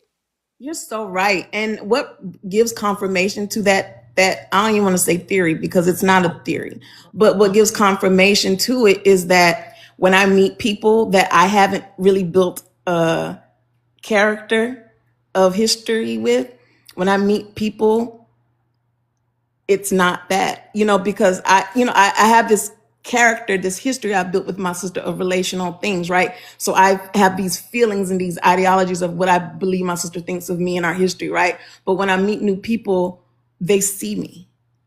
And it's because I haven't created the character in them. Mm-hmm. So I get mirrored, oh my, you're this. And I'm like, yeah, you see me. But I can't get that with my sister because I'm still having those thoughts and those feelings about what she thinks of me. And I won't let those things go so that I can have that experience with her because I'm still holding on to those feelings and attaching them to her. So it's me and her, I'm the one that's keeping those feelings alive between us because I keep replaying it and making that her character because of how I think of her in our relationship. Because when I meet other people and I don't have that history to create a relationship and thoughts, it's never that. And you know how you meet people like, well, that's not my relationship with them. Like you said the other day, I remember it was like when we were meeting on a Saturday, yeah, you can have different relationships with people because you have different characters. So your interaction with this person may be one thing, and someone might have a relationship with them like they're horrible and they're rude and da-da-da. You're like, we're pleasant. I love them. We have a great relationship, right? Because that person has their own history with them. They've created their own character out of them. So I am the cause, and I just have to realize that, if I don't like it, I have to kind of detach from those old feelings and heal that relationship within myself. So I'm working on it. Well, it's already healed. If you make it a future reality, it will never come. You got to make it a present moment reality. It's a now thing. You only have now. Mm-hmm. You don't have later. You only have now because your now determines your future now. Your present now determines your future now. So it's not I'm working on it. I've already done it. I've already claimed it. This is who I am. There's nothing to work. They're out. There's nothing to fix. There's only to be. Declare who I am and then be it. Who do you say that I am? Now be it. And all we But do is tell stories over and over. And I'm a thinker and I'm an analyzer in my mind. And we don't realize that that is literally telling the story. So when you're thinking about a thing, you're thinking about a person, and you're just kind of thinking about it, you're literally telling the story. So you really just have to think, like you always say, think lovingly, think positive when you're thinking about these things and these people, so that that is what you're replaying and that is what you will experience when you interact with them. So just because if kind you of see them as you and not separate from, because when as long as you keep seeing them as over there, like that's her. Then no, that's it's the her you're seeing is the you you're thinking. You're only seeing her in your thoughts. Yep. If you change your thoughts about her, she'd be different. But as long as you keep having the same thoughts, you're gonna keep seeing the same person. She is rooted in you. She's rooted in you. I am the Christ. You are rooted in me. I in you and you in me. There's no separation there. But as long as you keep making it separate, because it's about who do you say that I am? Not who she says she is, but who do you say that I am? So rephrase that, reframe it. Okay. That's all I wanted. I'm so glad I brought that up. I wrote it down. I was like, I'm going to bring this up Wednesday because it fell on my heart. And I was like, I need to get this out. So Yeah, you got it. It's done, but you got to stay faithful to the new reality. Stay faithful to that new state, because that's who you are. That's who you truly are. You are love, and that is to be expressed and felt in every area of your life. yes, ma'am. And so, Thank you. you're welcome. I'm gonna go to thriving. Thank you for being patient. Welcome. How are you? You can unmute. Hey, what's going on, everybody? You know what? I'm well. Thanks for having me up, host. Lee, Mia, Kevin. I appreciate the invite. Let's see. Man, honestly, I just wanted to say that I like y'all topic, the subject, and I want to speak on something, Mia. Hold on real quick. Let me close the bathroom door. So I want to speak on something, pretty much what Prosperity said, First off, in order to overcome the negative thinking, you have to start with the self-reflect. Okay, I get, Prosperity is you try to be, a bit more generous on your approach, but sometimes you just gotta be straightforward. You know what I'm saying? And with that straightforward, you gotta start with the self-reflection. Okay, pretty much what she said. You know, it starts with the, like create a routine ritual where you look in the mirror and you say, I know that person right there. I know you. I'm going to be better than the day before. You know what I'm saying? Pretty much what she said. You got to speak the now into existence and forget the then. You get what I'm saying? So that means the same way that the Bible said, that, the word of wisdom said, out goes the old, which is the then, the before, and now in comes the now, the new, which is to move forward and to self-reflect on overcoming. That's just like when he said, he is better than the greater he than in the world. Same way have to go with the women too. You get what I'm saying? So that's all I want to say. And I also want to touch on Kevin. I was listening to you giving affirmations on the difference between giving thanks and, decision, precision, and also believing and receiving. You know, pretty much what he said, the Bible already said, and this is already in Law of Attraction 101. Okay. When you speak things into existence, you have to already know that you received it. Because God already said, when you say that you already received it, but you lack that you already received it, it defeats the purpose. You get what I'm saying? So in that moment, you got to say it, speak it, visualize it, mean it, and believe it. And then say, I thank you for what you have given me. I thank you for what I have now. You get what I'm saying? Yes. That's all I wanted to say. Thanks for having me up, y'all. Oh, thank you. Thanks for sharing. That's it. So I guess he was just saying ditto, in agreement with what we have been talking about. Yep, that a lot of times we will wait till we have proof. But as Kevin reminded us, that your faith is your proof, right? Your faith is the proof, because faith is the substance of things hoped for, and the evidence. Your evidence is not being able to see it. That is your evidence.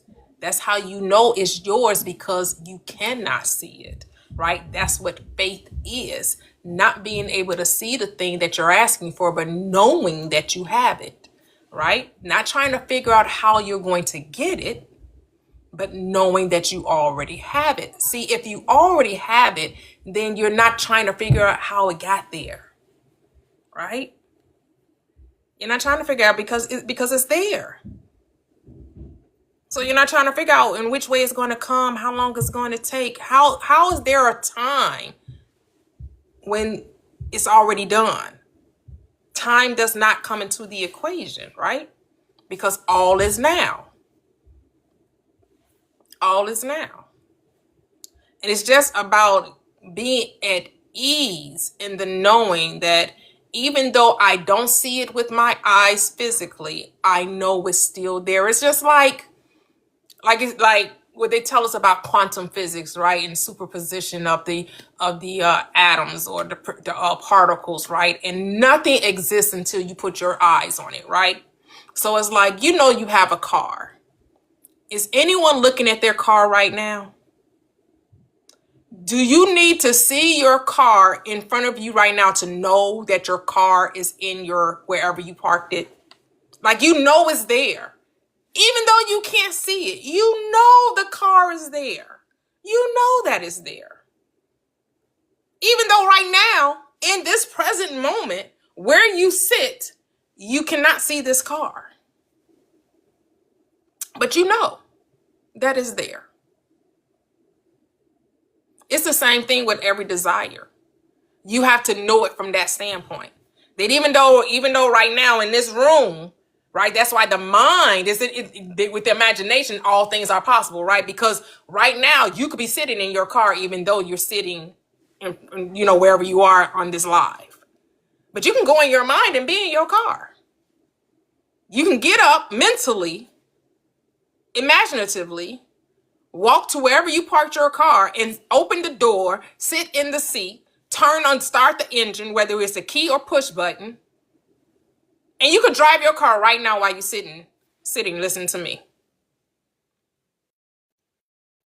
That's the power of the mind, right? All things are possible to the mind, right?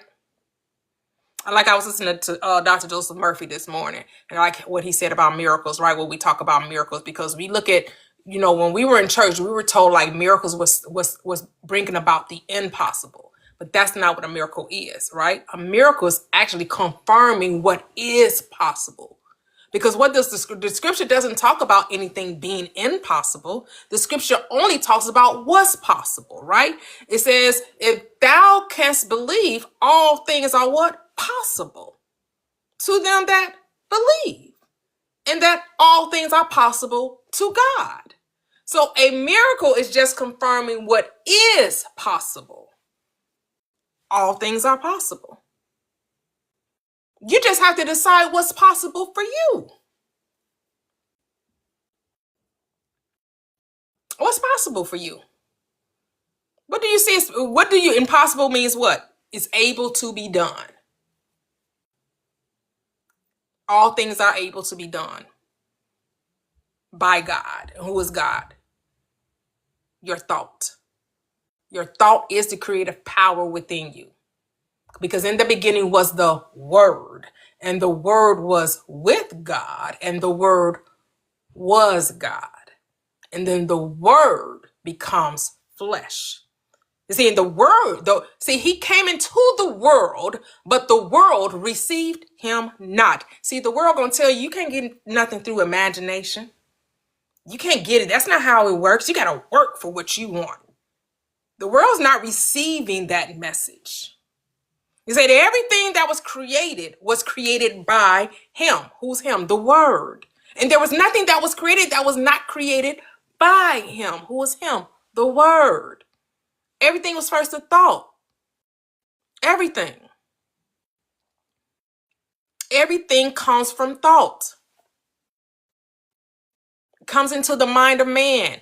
How to use electricity to light up the world. How to use electricity, put energy in a battery, right? Put it in a cell phone, put it in a TV, right? How to capture radio waves, right? Microwaves, right? How those things come and is dropped in the mind of man.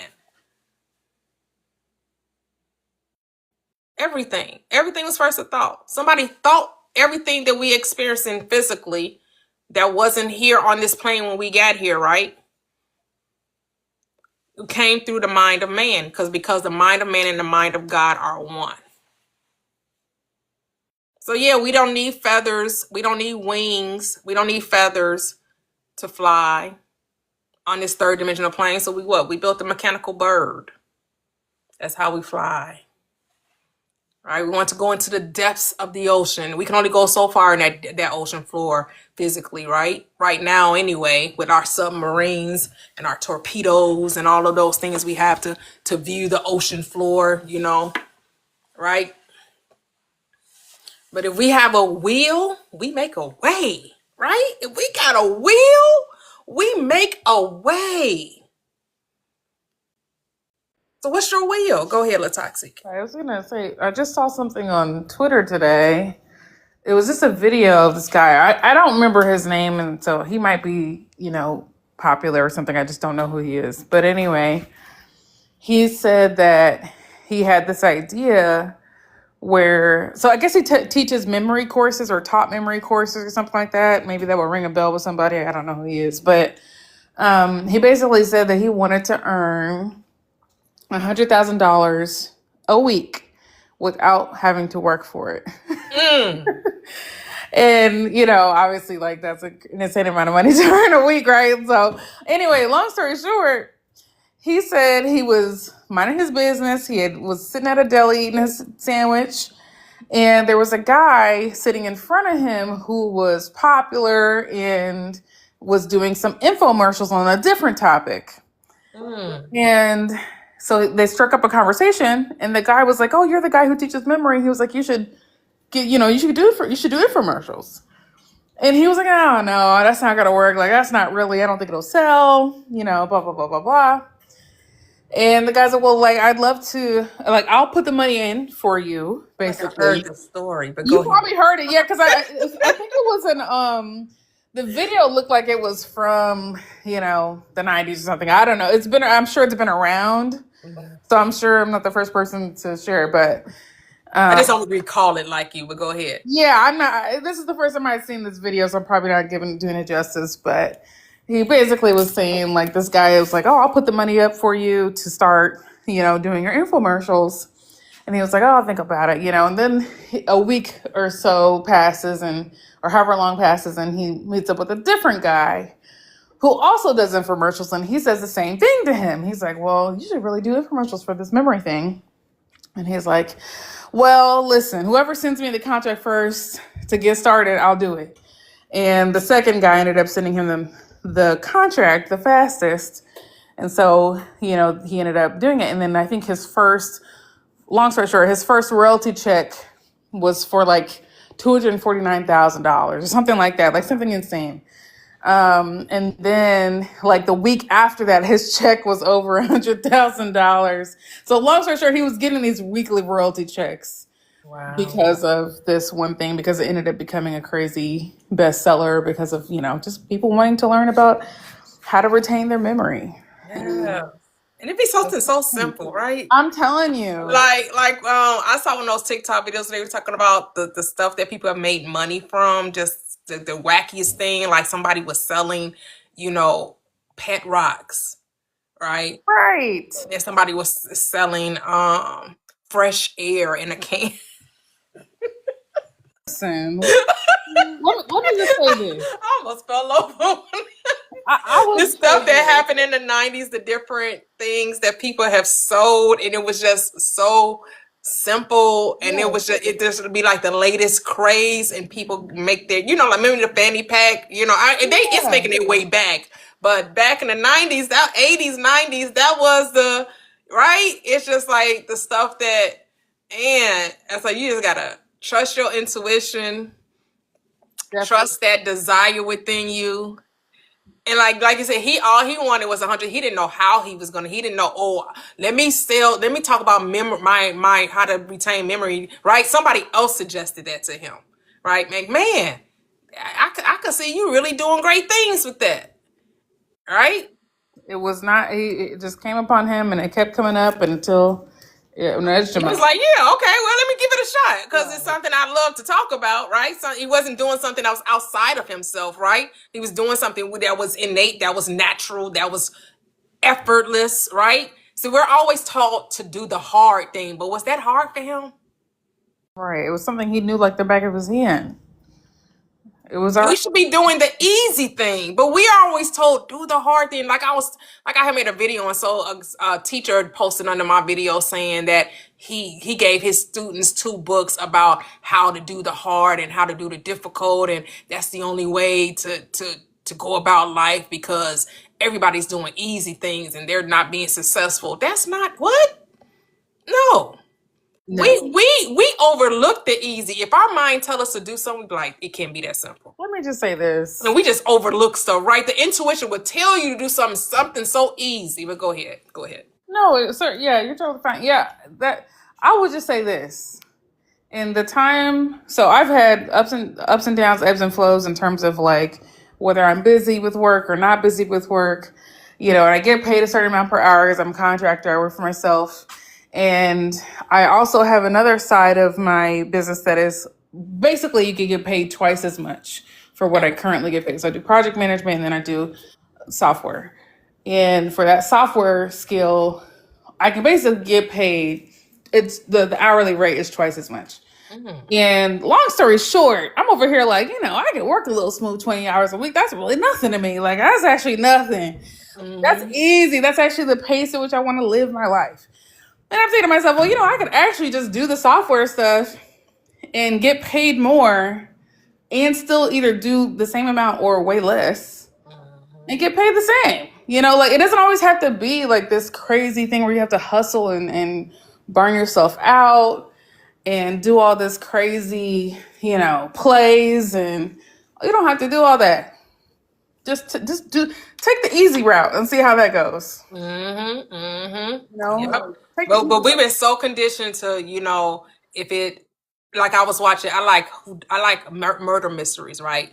And so I was watching last night. I was watching Murder on the Nile, and it had like Baby Davis in it. You saw that? You saw that before? Yes, I've seen all of those. yes. I had to. Every time a new one come out, every time he comes out on Venus, Murder on Venus. Yep, I watch them all. Yep. And so, well, you know how it starts like the ladies in the really wealthy, whatever. And so it's like people working on the side of the road, and the really expensive car drives past, and they shoot to the people working on the road. It's like, a rich lady, must be nice. I gotta work for a living. I was like, see, that right there. Right. That right there. Like, I want that life. I'm like, man, look at her house, just beautiful, just riding horses. Or, I mean, it was kind of messed up how she got her husband, right? She stole her cousin's man, but but but yeah, that's a mute point. The thing I was looking at was the lifestyle that she had, right? She just living, she was a trust fund, I think her family had already transitioned and she just had this big old house, horses. She go on honeymoon and she gone for a month to Egypt and, just living her best life and not a care in the world, right? Everything is done for her. Got all the people that's gonna maintain her home and, I'm just like, and the world try to tell you that's not the type of life you want. You just don't want to be able to go wherever you want to do and do what you ever do. Like you just gonna be sitting somewhere like you're gonna get bored with life if you don't have to go to work and go work a 9 to 5. Right? They try to convince you that you're gonna be but I'm like, but the wealthy are not trying to go out there and work no damn job to fill their hours of a day. I'd be bored at work too. Right. I'm bored. That's what I'm saying. It's like that whole concept of there's so much to experience and enjoy in life. Exactly. They must don't travel. Talking about bored. Right. That's what I'm saying. I'm like, this world is so vast, so big. You have so many places, 7 continents that you can go explore. Hell, just America on its own has just the different time zones and the different weather. You got the East Coast, the West Coast. Florida is like the Caribbean, especially Miami, right? And then you got the Rocky Mountains. You got the ice cap mountain. You got the plains, you got the valleys, you got the Midwest. You got everything in this country alone.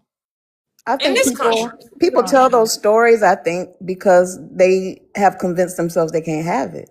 And just like, we always talk about, they always say the wealthy man is out here A-Bing their wives. Look, I live around very affluent people. I see them bouncing around HEB. I don't see no black eyes. They look very happy to me. You know what I'm saying? But, it's that color purple thing. Everybody ain't out here doing that. It's some happy people. Stop it. They say that about marriage. They say that about, yes. I come from a family that, has had different marriage stories. And it's so funny because in my nuclear family, people have gotten divorced. But in my external family, those couples are very happy. And I know them very well. I've known them my whole life. A whole bunch of happily married couples, Black happily married couples to be specific. So in my mind, I'm like, it's just all the narrative people. I think what it is that people don't want to own. They try to make you think that all rich people are just helter skelter, right? Yeah. Like they just all, because you hear about, what they sensationalize in the older Epstein files. Oh, this person, oh, that. They are such a smidgen of who wealthy. You know what I'm saying? They are just such a small percentage of all the celebrity. You got to put them in their own little bucket and move them over to the side. Because we don't know those people. We don't, and again, what you hear in the tabloids and on the news, and they aren't always telling you what they spending stuff because they trying to make money. Yes, and they're trying to keep you broke and working hard. Right, and they sell sensationalism. Salacious gossip is because people find like, man, well, it kind of make people feel good for not being rich. Oh, yeah, because I was rich, I probably had those problems, right? They tell you more money, more problems. Right? Right? They try to convince, so it's like you cannot even feed your mind with that type of, you have to decide, who you're going to be as a rich, wealthy person. Exactly. People want you to hate, they want you to focus on the quote-unquote elites. That whole conversation. And it's like, for what? What is that going to do for you? It's all smoke and mirrors. Most people that I know that are very wealthy are very nice, very generous, very kind, very happy. I'm not afraid of the cops. I'm not afraid of this. I don't buy into the narratives. That's not what I ascribe to. I'm not a victim. I'm not a sufferer. I'm not a slave.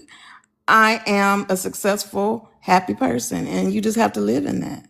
Yep, like somebody said, people say money can't buy happiness, and those people ain't never had none, right? Yep. Because to me, these celebrities is not happy with money.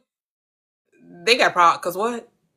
Yeah, that's because that's their own personal issues. That's not. You know what I'm saying? Like, It's money's not the problem. It's you. it's not the problem, right? They're trying to Not. equate their unhappiness with their wealth, and they Yep. are not. You don't even have wealth; you have money. Because if you had true wealth, you would know that the wealth is within, not on the external. Is just a projection of the internal. Yep.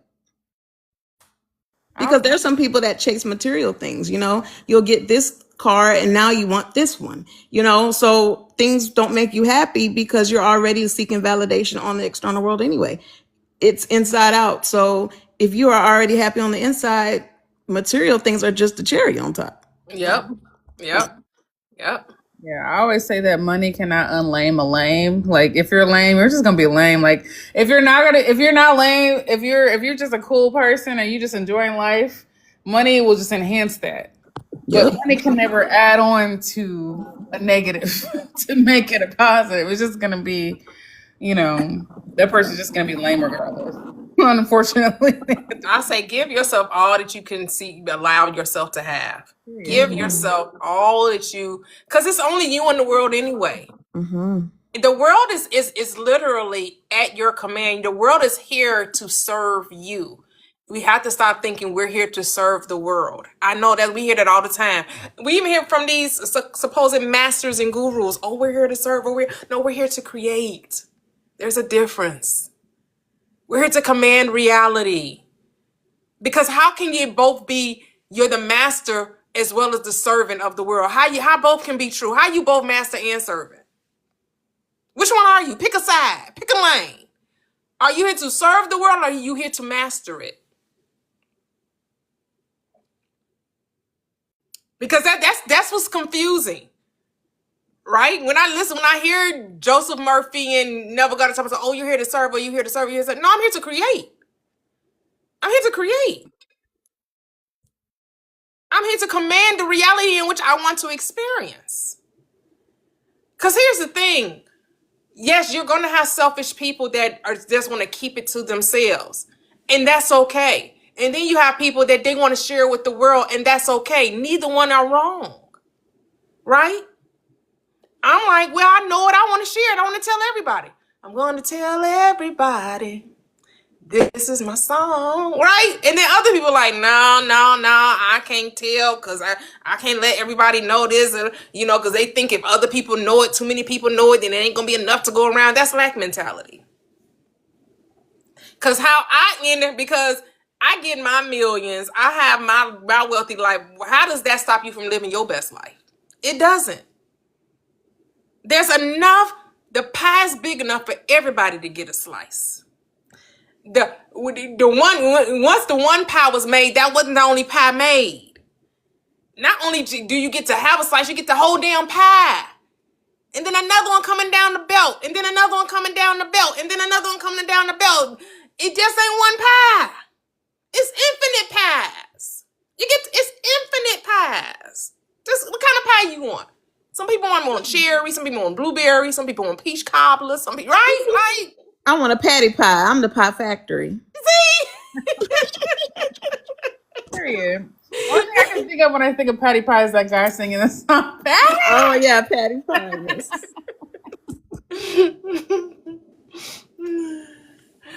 Oh. All right, Noye. All right. 100 days. All right. Let's go. That's awesome. Let's see. Ooh, yes.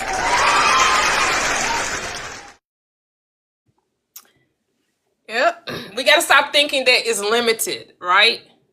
And stop thinking because that's their story, that has to be your story. That's the law they created for themselves. Now you create your own law. You get to say, like when we talk, you know, a lot of times we have that tendency to say rich people as if we're not one of them. No, we're rich too. And rich people are not a monolith. Everybody doing something different with their money. Everybody not doing the same thing with their money. Everybody not investing the same way. Everybody not spending that. Everybody's not traveling the same. Everybody's not, right? Everybody is living according to how they perceive themselves being. And so it's just all about how do you see yourself? Write your story.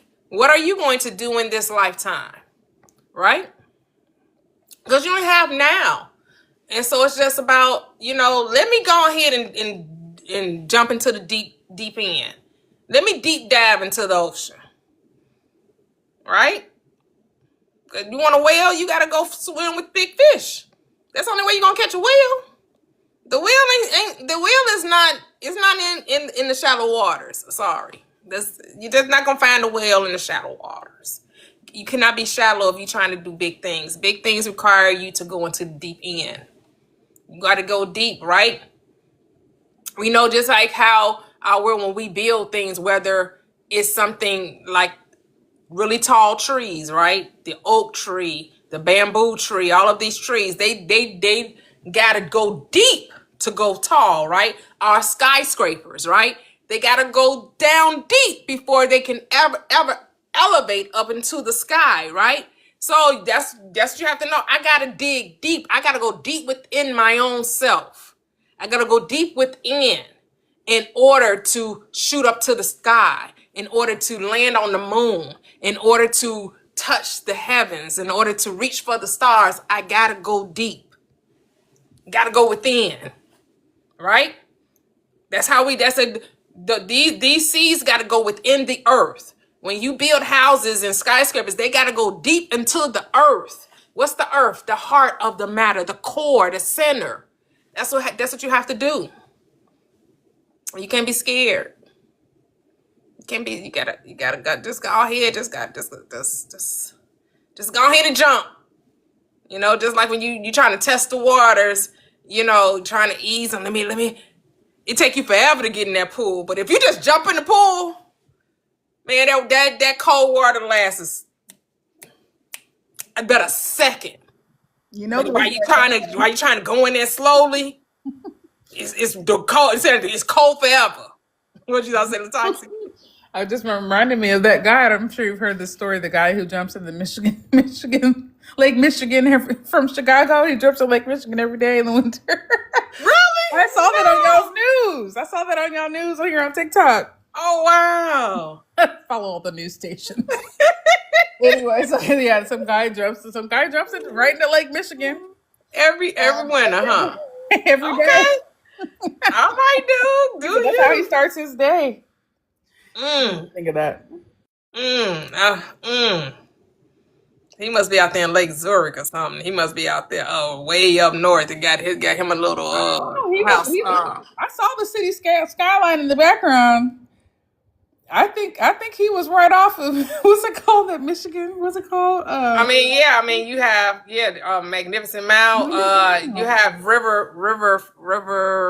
What's it called? Riverwalk.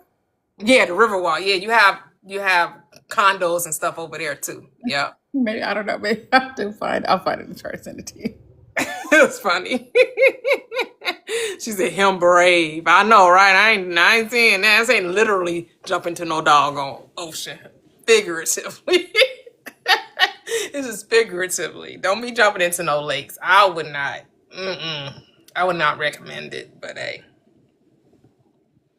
if that's what your soul desires, He knows within himself nothing's going to happen, right? He's done it. He continues to do kind of like that guy. What's his name? William Hoff. He takes those ice baths and he climbs Mount Everest in boxer shorts, right? He's conditioned his mind, which has conditioned his body to experience extreme weather conditions. I personally don't need to do that.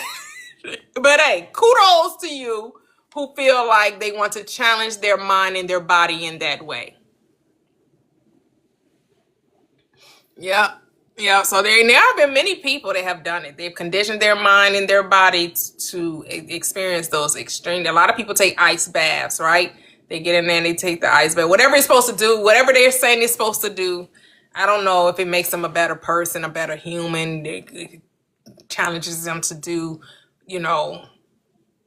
amazing, exceptional things. I don't know. I don't know what benefit, maybe it's regular, maybe it's giving them the body that I don't know. I guess it probably makes them There may not rich be though if any you all real on reason. YouTube. There may not be any real reason. You know, just because they want to do it. That's what you say about God. God don't need no reason to do anything, right?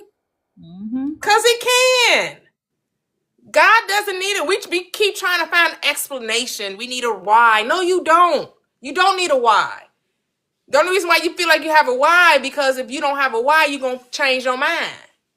Because you think, man, if I don't have a reason for why I'm doing it, I'm bound not to stay steadfast with my choice. But then you better come up with the reason then. If you think you need the reasons that we're here, the reasons that we feel, right? If you feel like you need a reason, then you need to come up with a very good one. But I know the only reason I need is because I can. I know I can be what I want to be. If I work, I'm not working hard at it though. The choosing it.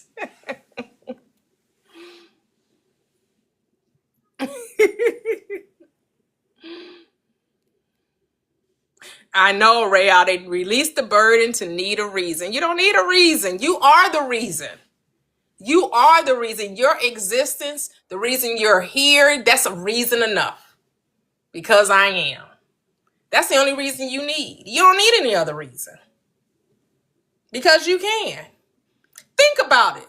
The world does, those who we judge, I can't believe, why would they do that? Because they thought about it and saw that it was possible. And that's why they did it. Because who gonna check them? Who's going to stop them? They're making the rules because they realize there are no rules. It's their reality. And they get to, we restrict ourselves from experiencing this life not knowing who we are, right? Like when we talk about the Bible and we talk about the Gospels and you have the Christ comparing the kingdom of God. First of all, he compares heaven to a kingdom, right? He compares heaven to the kingdom of God. You are the king in this scenario, in this parable. When you understand, right, you rule as the king and the queen, right? Because you have the divine feminine as well as divine masculine within you, right? And I asked ChatGPT to give me the chessboard from an esoteric perspective, right? Because I never fully learned how to play chess when I was in, I want to say my junior year of high school. They were going to start to teach us how to play it, but they never really got in them. I kind of got away from it. I remembered some of the way some of the chess pieces moved, but I never really delved into it. But we know the queen is the most powerful, right? Queen, the feminine, right? Can move anywhere, but the king is limited in where he could go, right? Which is basically your physical body. Your physical body is limited in where it can go, right? That's what the king represents. But the queen represents what? The womb of creation represents the divine feminine, represents your imagination and can go anywhere. I didn't continue to do the breakdown yet. I just read those two. I'm like, oh man, I gotta finish. I think I got sleepy yesterday. I gotta finish reading like the bishop and the pawn and the rook, right? And finding out what those different chess pieces can do on the board, and letting you know that the chess board being black and white represents the duality here on this third dimensional plane. It's just like everything in our world is spiritual. As much as we want to get away, everything is spiritual. Everything, every card game, everything we do, checkers, chess, every sports game, everything we do, every board game, is all esoteric. It's all spiritual. None of this stuff is by happenstance. All of these things are coming from the divine mind. Okay, Mia. And so I was saying about understanding that the heaven is said as the kingdom of God, and as a king, do you do anything as a king? The king kind of just, the king and the queen, the royal people, right? The royalty, Do they work? They have subjects, right? And the subjects, which is your external world, which is everyone that's in your reality, are your subjects. And you get to determine how you're going to rule your kingdom, right? You can rule your kingdom with an iron fist, or you can rule your kingdom with love. You get to decide, though. Some people rule their kingdom with an iron fist, with control, manipulation, coercion. And then you have other people that rule their kingdom with love, right? They understand that, they're going to treat their subjects with love and kindness and compassion and treat them like they're, just amazing to have them in their world, in their kingdom, as their subjects, and making sure that they're well taken care of, making sure that they, are enjoying their time as being subjects. Understand that when you're the king and you're the queen, you're only commanding reality and everything else is done for you, right? The king does not work in the field, correct? King doesn't work. The king ain't doing no labor. Like with the desire, you don't make your desires happen. You don't work. You command, you send forth the decree. Hear ye, hear ye. Thus say the king of whatever your land is. Right? You the whoever that position that person is, right? You got the scroll, and he comes out and say, "Oh, hear ye, thus saith the king of Tarsus or king of Egypt or whatever," right? And they send forth the decree. And then the subjects have to do what? They have to honor the king's commands. So now you have to ask yourself, what are you decreeing in your land? What decree are you sending forth to your subjects? And many of us are acting as though we're the servant instead of the king.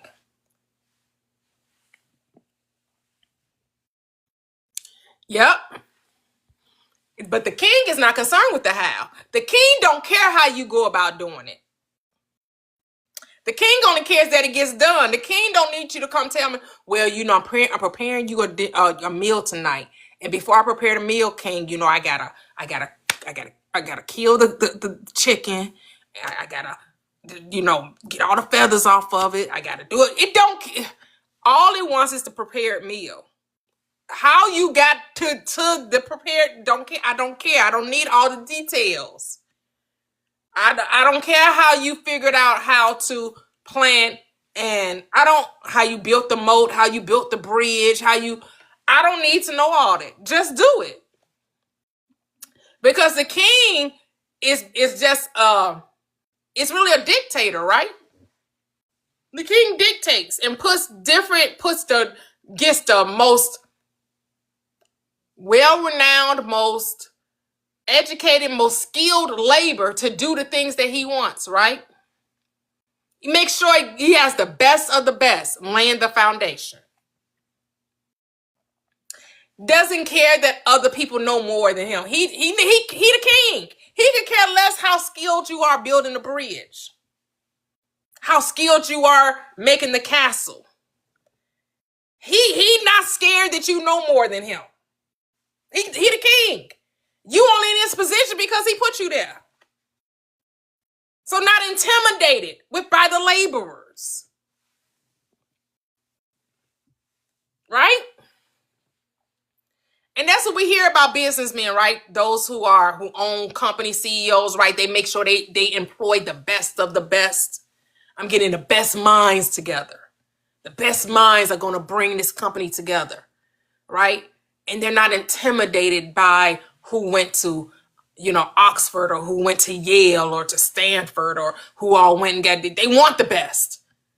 They want the Ivy League, the MITs. They want those people working for their company, right? You just got to send out your decree and decide what it is that you want in your land. This is your kingdom.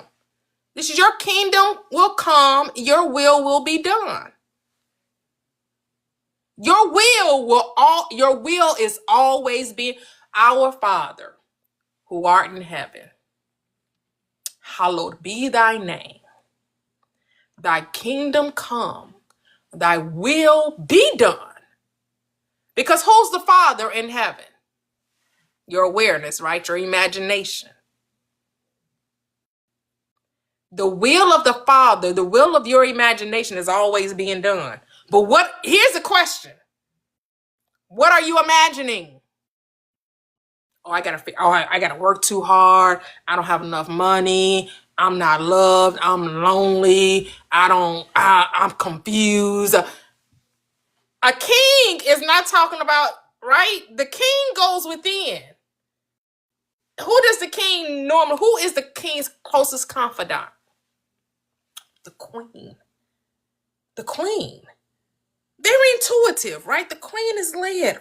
The queen, right, is your I am. That's who you're supposed to be confiding with. That's your confidant. That's when you go to sleep, that's who you're communing with to get direction. What should I do? Where should I go?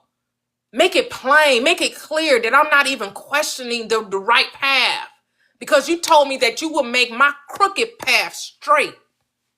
You told me if I delight myself in the law, you give me the desires of my heart. You said, for my delight is in the law of the Lord, and upon this law I meditate day and night. And then what? I should be like a tree planted by the rivers, who brings forth its fruit in due season, whose leaves never wither, and all that I do prospers. Everything I do is supposed to prosper. That's the word. And I gotta stand on your word. That's the word. So how am I faltering? How am I failing? How is this not happening? Faith. You don't have faith. Because without the faith, it is impossible to please him. And faith means to know a thing without physically seeing it. To accept the reality of a thing without knowing how it's going to happen. Why? Because it's already done. Do you believe? Do you accept?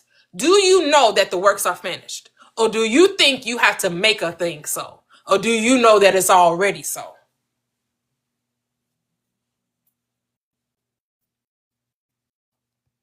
Do you know you're just supposed to go about living your best life and allow, like Latoxi was saying, this man's how I want to make $100,000 a week, but I don't want to have to work for it. And he was already sitting on a pot of gold. He was already sitting on a pot of gold. He was on the oil field. Oil was right underneath him and he didn't even know it. Somebody else pointing him to his pot of gold. Man, you talking about 100,000. You gonna make millions. Tens of hundreds of millions. You already sitting on your gift. You're already sitting on your treasure chest. You are the goose that laid the golden egg. You're the goose. You are the rainbow with the pot of gold at the end. That's you. You're it.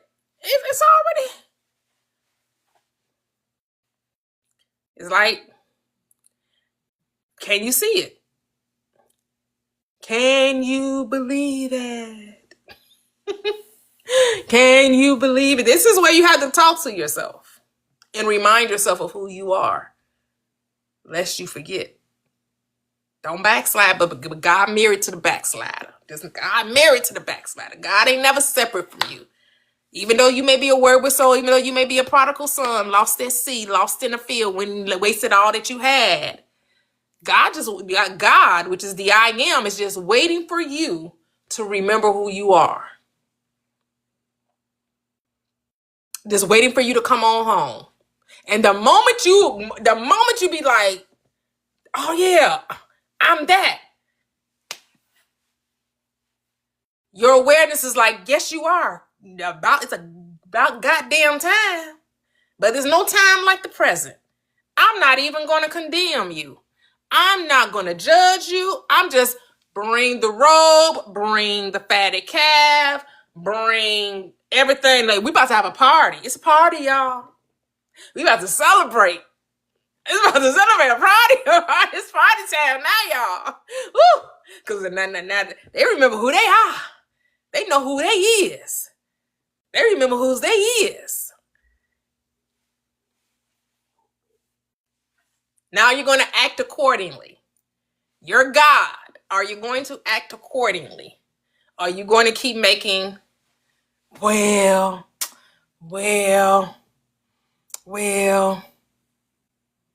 No, ain't no well. Just go ahead and leap. Go on and trust. Go ahead and trust. Now unto him that is able to keep you from falling and present you faultless before the presence of his glory with exceeding joy. To the only wise God, our Savior, both dominion and power, both now and forever. Amen. That's Jude. That's in the book of Jude.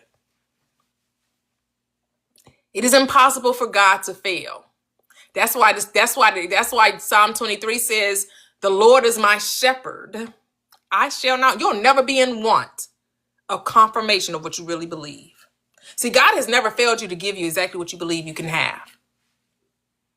The thing you believe that you could have, you always got. You always got everything you believed you could have. You probably didn't believe you could have much, which is why you don't have much.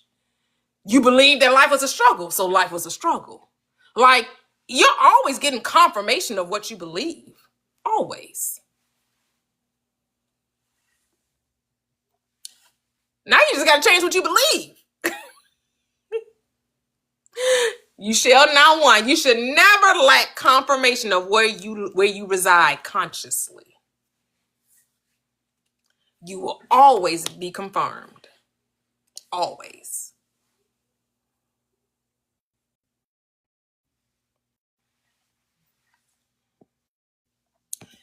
So who have you believed?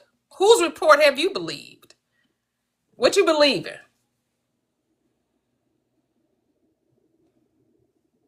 It's up to you. The ball is in your court.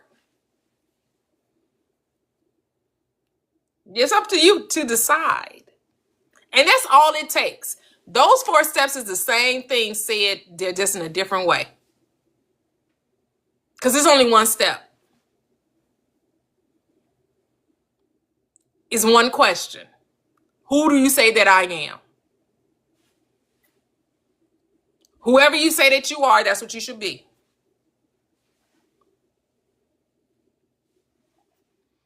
Who do you say that I am? That's the only question.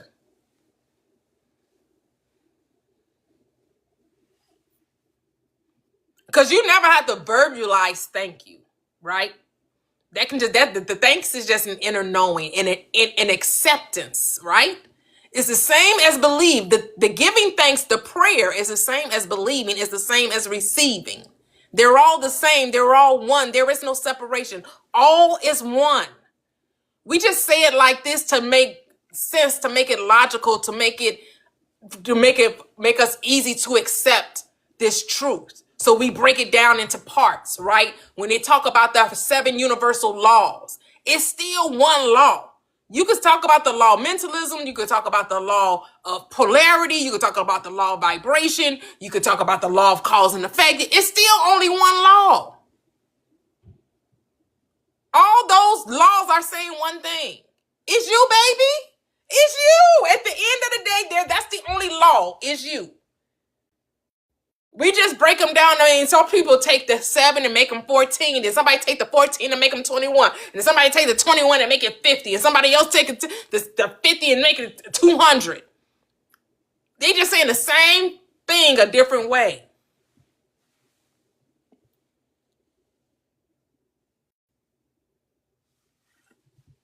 It's the same. It's only one law. You are that law. There's only one God. You're that.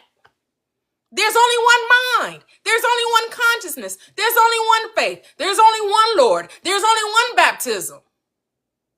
There's only one. You're it.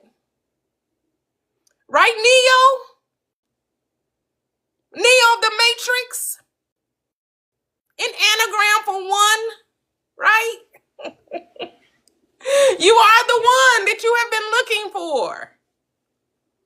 You're Neo. Ain't nobody come to save you. Only you can save you. Everybody else is just playing a part in your reality, helping, assisting you in your creation. So if you need assistance in continuing hardship, somebody gonna come help you. Make sure that you experience hardship. You believe that life is easy and effortless and wonderful and amazing, and everyone means you only good. Nobody's opposing you. No one's against you. Your world is going to confirm that to you. Because the world is always going to give you back what you give it. Pressed down, shaken together, running over, shall men give unto your bosoms. And you think it's only talking about the good stuff. It's talking about all the stuff. It's talking about whatever you cook up in your mind. Whatever seeds you allow to fester, to grow in your mind, will be reflected back to you, multiplied, magnified, in good measure.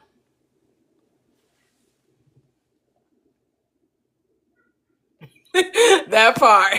Miss me with the harsh. Hey, that's what I like. That's what I like the Bridgerton, right? Queen Charlotte. She just laying around eating her grapes. What do I want to do today? Tell my girlfriend, my ladies in waiting to come, and we gon' they been doing, it's like, but we scoff at that. But that was the external showing us about the internal, right? That external, because what we have to understand is that the royals did not make concessions or did not try to apologize for their wealth, right? Like we would say, oh, they're living in excess. Oh, they're living in, like when I watch The Gilded Age and they have these balls and they have food enough to feed 1,000 people and they only got 100 or 200 guests. Do you think they cared that the food didn't all get ate? They were going to do it again the next week. They're going to do it again. They were going to do it again. Get all dressed up, get all dial up their avatars, dress all up, put on their smell good, put on their most expensive garbs, go and they were going to do it all again. And didn't care about what nobody thought. You think they cared that they had 100 servants wishing they had that life? They weren't apologizing for their life.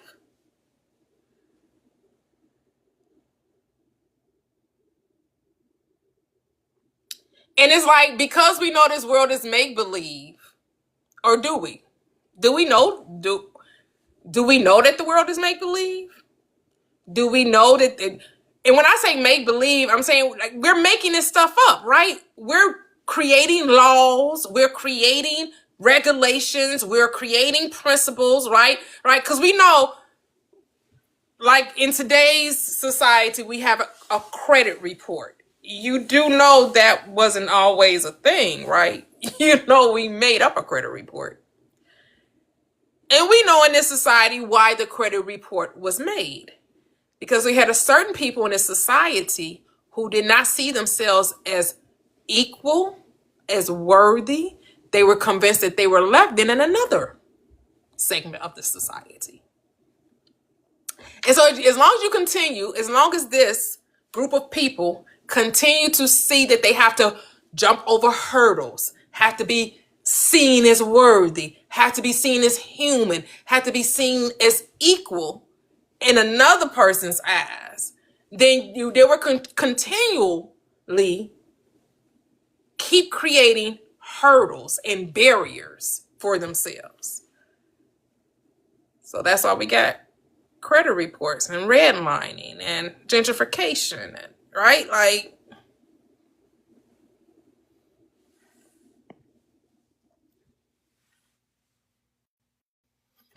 it's not that old.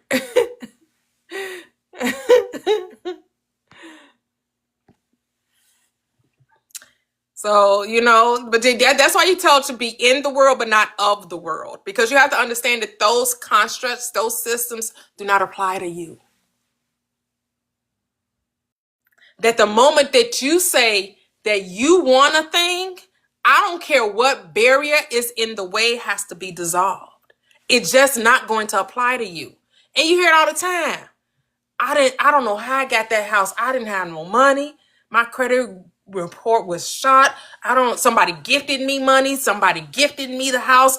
It was so many ways, because it's always going to be the least path of resistance that the field, our quantum field, travels, right?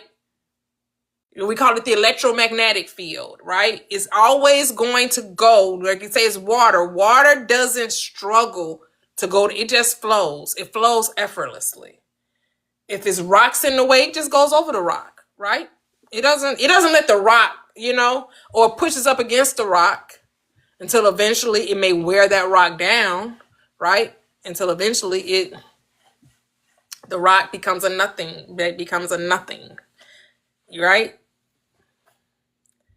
So, yeah,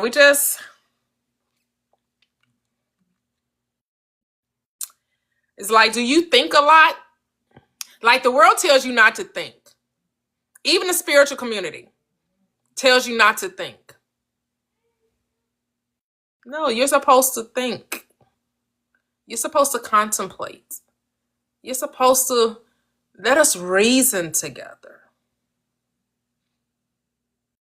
Let me commune with my own self. What is commune? Communication. But a conversation is two ways, right? So sometimes you do have to be quiet in order to hear what the Spirit says unto the church, right? But a conversation is always two ways. It's not one way.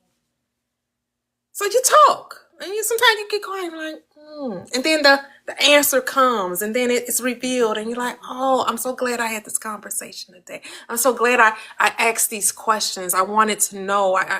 I'm glad I went unto my Lord. Your Lord is your I am.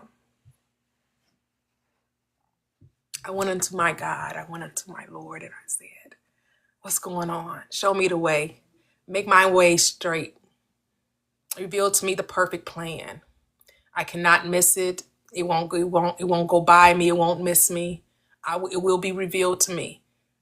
The perfect answer will be revealed to me. Don't say you don't know. Say it will be. It will be known. It shall be shown to you. And you can't miss it. It won't sneak by you. You'll get it. And just be open to how it comes.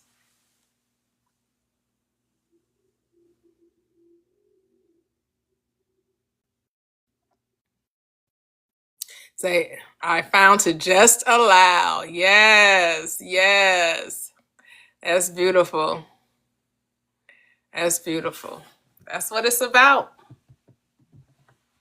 You do have to get quiet, which means get still, which means settle down, settle your mind down, right? Stop letting, bring those sheep in together. Bring those sheep in together. And let them, don't let them be all rambling. Don't let them be all rambling all over the place. No. Focus. It doesn't mean to stop thinking. Focus the thinking. Focus your mind. That's what you're focusing the mind. That's what stillness means.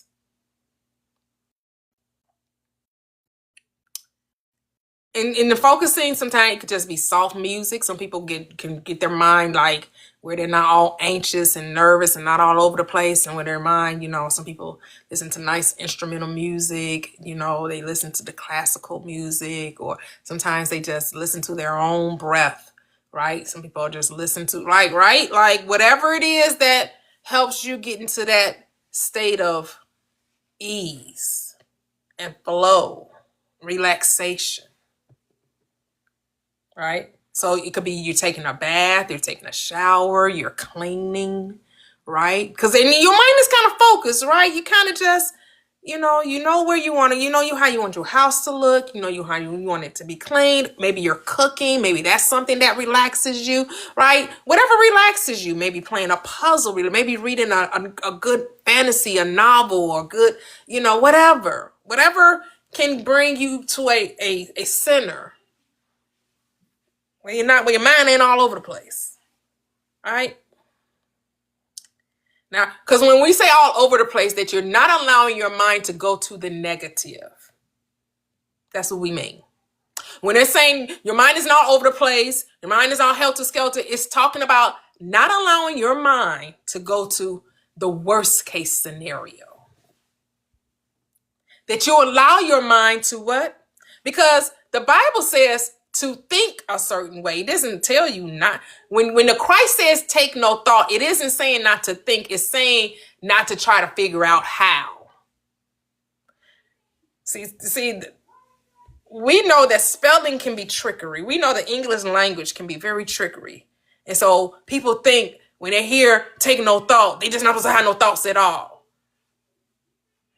Because then that goes against as a man thinks, so is he. And it goes against, well, if you're going to think, this is how you should think. And then you got the Christ almost not even to have a thought? Come on now. It's not what he's saying. He's telling you not to worry about the how because you have need of all these things. Your Father knows how to give it to you. You ain't got to try to figure out how it's coming. No, it's already there. Right? Take no thought for tomorrow. Which means what? Don't worry about it. It's not saying not to plan for tomorrow. We plan all the damn time. Right? We plan to go on trips. We plan to go to work. We plan to plant we plant seeds. We plant days. We plan all the time. It's saying don't worry about tomorrow. Don't be anxious about tomorrow. Be certain about tomorrow. Because your good shall surely come.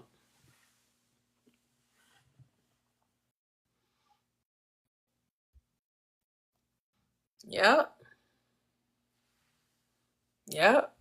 So beautiful, so beautiful. It's just like, we just need clarity about things. And again, it's not that what I'm saying is, you could take it or leave it, take it with a grain of salt. Do what works for you. Do what works for you.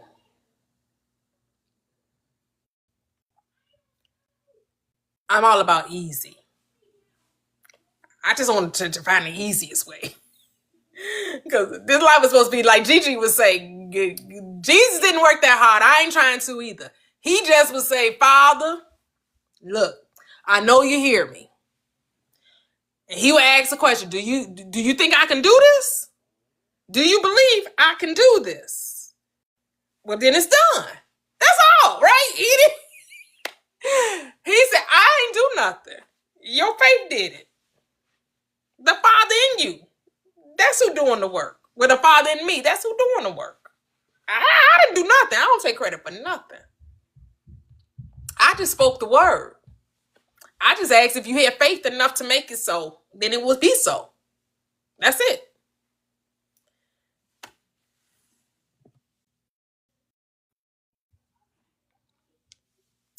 So, you just gotta ask, do you trust? Do you believe? Do you have faith? Do whatever you need to do to get your mind away from trying to figure it out. There's nothing to figure out. There's nothing to figure out. Just do the thing that comes to mind.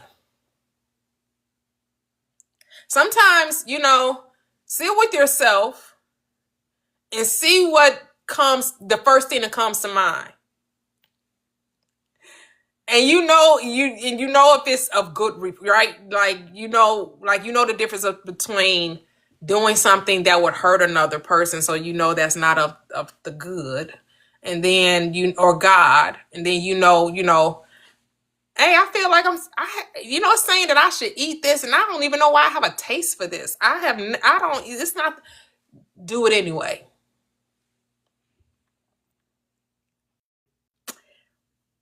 I don't even normally. I don't wear that. No, that's not, I haven't wore that in years. I haven't been that place in. Because a lot of times you can't let logic.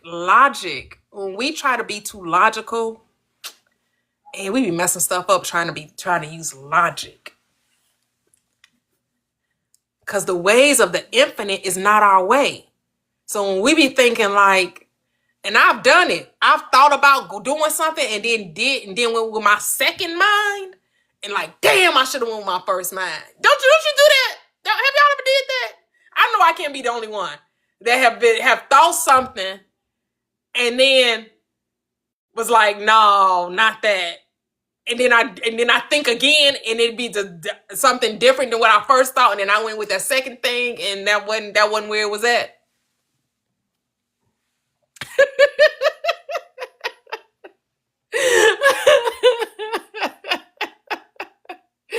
Yes, so we have to start trusting that first mind, that intuition, letting our intuition really lead us and guide us, because it's not going to lead us down a path. We say it leads us down a path of righteousness for its name's sake. What is the namesake? The nature. What is the nature? Good. Say, I lead us down the path of righteousness. What is righteousness? Right thinking, right action. For its namesake, for its nature.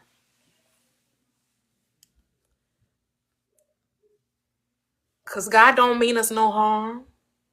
God is not trying to do, and we just have to be more leaning into that first mind, trusting that first mind, regardless of how crazy it seems or how it don't make sense. That's the thing. The thing that don't make sense is the thing we should be doing. Because it's not supposed to make sense. That's how you know that's what you should be doing when it doesn't make any sense. Because all of us could attest to when we had a desire and it came to fruition, it did not happen in any way in which we thought it would happen. It totally seemed like it came out of left field, right? We say that a lot. Man, it came out of left field. I would have never thought. I don't know why I was going this way. Why I turned this way. I wasn't even thinking, and I turned down this road, and I went into this.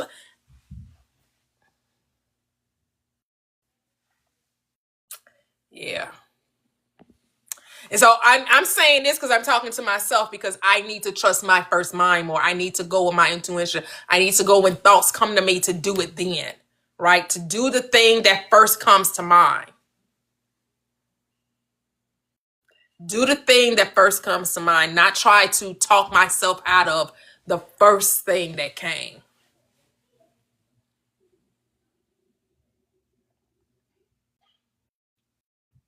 Yep.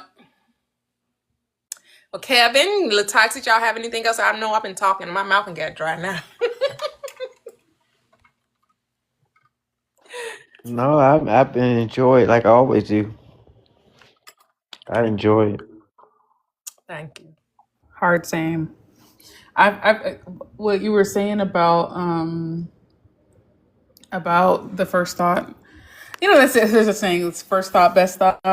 Mm-hmm. And, but separately, I think what I've noticed more now, as I've been trying to listen to myself, is the nagging. Certain things will nag at me. Mm. And long story short, a few months ago, I had a dream.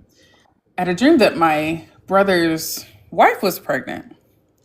Why would I be given that dream? Who knows? No clue. Doesn't make any sense to me. I don't know what I was supposed to do with that information, but it just nagged at me, and I don't ever have dreams like that, really. So anyway, I ended up, just keeping it to myself, but I was thinking to myself, now, why am I going to ask my brother if his wife is pregnant? Like, that's kind of a crazy thing to ask, But anyway, a couple weeks after that, he sent us a picture of an ultrasound. Oh! And it just doesn't happen to me very often. But it was one of those things that it was just like, it was nagging at me. What I noticed was how it was nagging at me. And I kept being reminded, I should ask him about him. I should ask him about this. And I'm like, well, that sounds weird. It's probably going to sound crazy, But People had dreams of people being pregnant all the time. Why do you think I don't know why. I don't know. In my mind, I think to myself, why would I know this? Like, why would this be information that I would need to know? Like, why would it be important? I'm like, I had the craziest dream. I had a dream that your wife was pregnant. It's just like, I know I think that's all I had to say. But in my mind, I think I was just like, I don't know why. Overthinking it. Yeah, I was overthinking it. I was overthinking it. And, I think the last time, so long story short, I ended up telling my mom about it when he sent the pictures. And she was like, oh, yeah, you predicted your sister's birth when you were like a kid. Oh, so I guess this is something you do. I don't remember that either. But it just... You have a gift of knowing. Apparently I can tell when people are pregnant. I don't know. No clue. Not sure why that's important.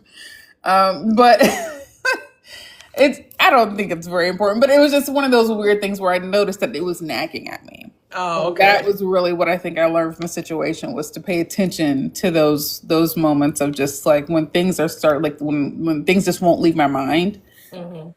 Just to really think about that. And that's what reminds me about don't dream about Mercy. Don't worry, Mercy, I got you covered. Don't worry. It's just one of those things that reminded me, I need to really be paying more attention to what I'm thinking and like those thoughts that come to my mind. That's all. It was just one of those things that made me think like, I have to start paying more attention to these moments. Yeah. So we have some more guests up here. What is it? Is this XX Heart? How do you say how you doing? Most people just say Black Heart X. Black Heart X. Okay. Yes.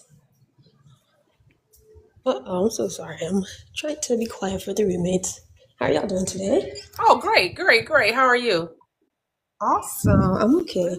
I came on here because I just had this revelation. I was journaling tonight and about something in my past. And I know sometimes you talk on here about like God and Christianity. And I saw this quote about Lot's wife looking backward and turning into a pillar of salt. And I realized I did that. And I just like wanted to hear your take on that. Like, what do you think about it? Because I've been on your lives before, and one time I was asking about revision, but even then I still think that's me looking backward into the past and just manifesting more of this pillar of salt. So what's your take? Yeah, basically that's what it is. When you look back, you get stuck in your past. That's all the pillar of salt represents a preservative. That's what salt is. It preserves. So when you look back on life, so the looking back aspect is when you're desiring to experience a certain thing, right? You decided, I'm going to, let's say, express health in your body. The looking back aspect would talk about all the symptoms that are correlated or associated with the disease. So how can you be healthy? How can you be claiming health and at the same time talking about the symptoms of the disease? Right. So you're looking back on the old state and you're causing it to remain firm or permanent in your reality. Right. And like for me, my old state was I knew these people in the past and then I blocked them and then and I'm good. And like for some reason I feel like I know nobody like can manifest in your reality, but I really do feel like this was just a bridge of incidents that somebody else maybe like scripted out or something, because it just felt so out of character for me looking back on it. But I just kept looking back at these people. And then I did something crazy and stupid online. So that's how you know, like, that's the salt. It's preserved in pixels. Like, it's online. I can't do nothing about that. But, I just journaled, like, a new script for how I handled things in the past. And hopefully that'll override everything that happened. Well, what overrides it is your assumption. What are you assuming? Well, right now I'm assuming that it happened, but I just keep telling myself that never happened. Oh, that never happened. Never posted that. So you have two thoughts. So you're assuming Right. that it happened, and then you're saying that it didn't. Mm-hmm. So that's double-minded. What you think happens with Yeah. double-mindedness? Ooh, just a whole lot of nothing. Praying. Exactly. Crazy. Exactly. And that's how I felt. Like, but it's So been you have easier to because it's been like choose. it's been a couple of like weeks now, a couple of months, and I feel like so I feel so good. And that's why I've been journaling more because before I was just listening to subliminal, just affirming. But now I can script it out and I can see it. This is what happened. What are you talking about? What post? I never did that. Oh, I remember you now. Okay. Yeah, yeah. I've been a couple of But places. I'll back why out a little bit. are we how are we saying, so if the post never happened, how are you talking about it? Exactly. I don't know what you're talking about. Thank you. All right. Have- Thank Enjoy the you. rest of your evening. You too. Hey Aaron, how are you? Hey, I'm great. I was enjoying listening to you. It was beautiful. Oh, thank you. How are you, sir? How you been? I've been good. I've been good. And you said something that I wanted to just reflect too. That's something that I'm definitely focusing on is when you mentioned like when you're still and you can really like just see and observe what you're thinking. And I'm definitely I definitely take account and I'm like, damn, that's not a good story. I'm like, damn, that's not a good story. We got to change that story. That doesn't serve us. Yes, We need yes. to change that story and not to you know how people be like flip your thoughts and not to flip it, but just to be like aware and like why wouldn't I be telling the best story for myself? Right, right. That Power of Awareness book that we were reading on Saturday. But yep. Yeah. And so that's something it takes practice because sometimes you don't even want to tell the best story. Yep. Yep. At least for me, sometimes I don't even want to because I don't believe it. I don't think it. I don't want it. Like I don't want like the best. This is deep. I'm saying sometimes I don't even want the best outcome for myself because I don't even believe that that's something that is achievable or something like that. And it's like, well, then it's not going to happen. That part. But you want it. So you got to put Mhm. in you got to really start. I say You gotta you as rehearse it, right? you got Like to you're the rehearse. actor, right? You're the actor. How do you make the character real? But it's not even being crazy, Black X, because it's being like I almost want to say logical. Why would you tell yourself a story or anything that doesn't serve you? That's not crazy. That's wise. That's wisdom. That's love for yourself. If you're telling yourself something that isn't, you know, pouring into yourself, then you're not going to get yourself anywhere. Mhm. So I noticed that for myself and I'm like, okay, and it's so when I stretch myself, when I start doing things that are like outside of my bounds of like what I normally would do or something, but I want to do it or something like that. And then here come the negative stories all of a sudden, and it's like, dang, I was really telling myself all this stuff, but it could be something so small, but yeah, I like what you said, just being still and like paying attention to to those thoughts. And then when you see it and you go, oh, I've been telling myself, oh, I'm not good enough or I'm not worthy or I'm poor. I don't have enough money. I'm not this, I'm not that. And it's like, well, then that's why you see that. Yep. That's- Yep. Yep. so, but you have to pause and shift it. And that's where it comes. That's where it starts to, you know, change. Yep. Yeah, because people like to use that term delusional. So I guess that's what Blackheart is getting. You got to be crazy, because delusional, that's the definition for delusional, right? Being crazy, being out of your mind, being insane. And it's like, yes, well, the outer world is going to say that's crazy. You shouldn't be saying it's crazy. You should be like, no, this shit is real. This is who I am. This is going to happen. This is my life. Like, it may be crazy to you, but it's reality for me. Exactly. And who gives a damn what anybody else thinks about what you tell yourself? Because I don't claim delusional. I'm like, you delusional. No, this reality. Right. It's like, what? I'm not out of my mind. I found my mind. I'm within the realms of reality, my mind. Yes. Yeah. No one else is in within you except for you, so get it Yeah. together. Yeah. And create that temple. That's what it is. What that was the song this African American spiritual, I'm building me a home, kind of crossed my spirit not too long ago. I think it was today or yesterday or something like that. If y'all don't know, it's a really good African American spiritual.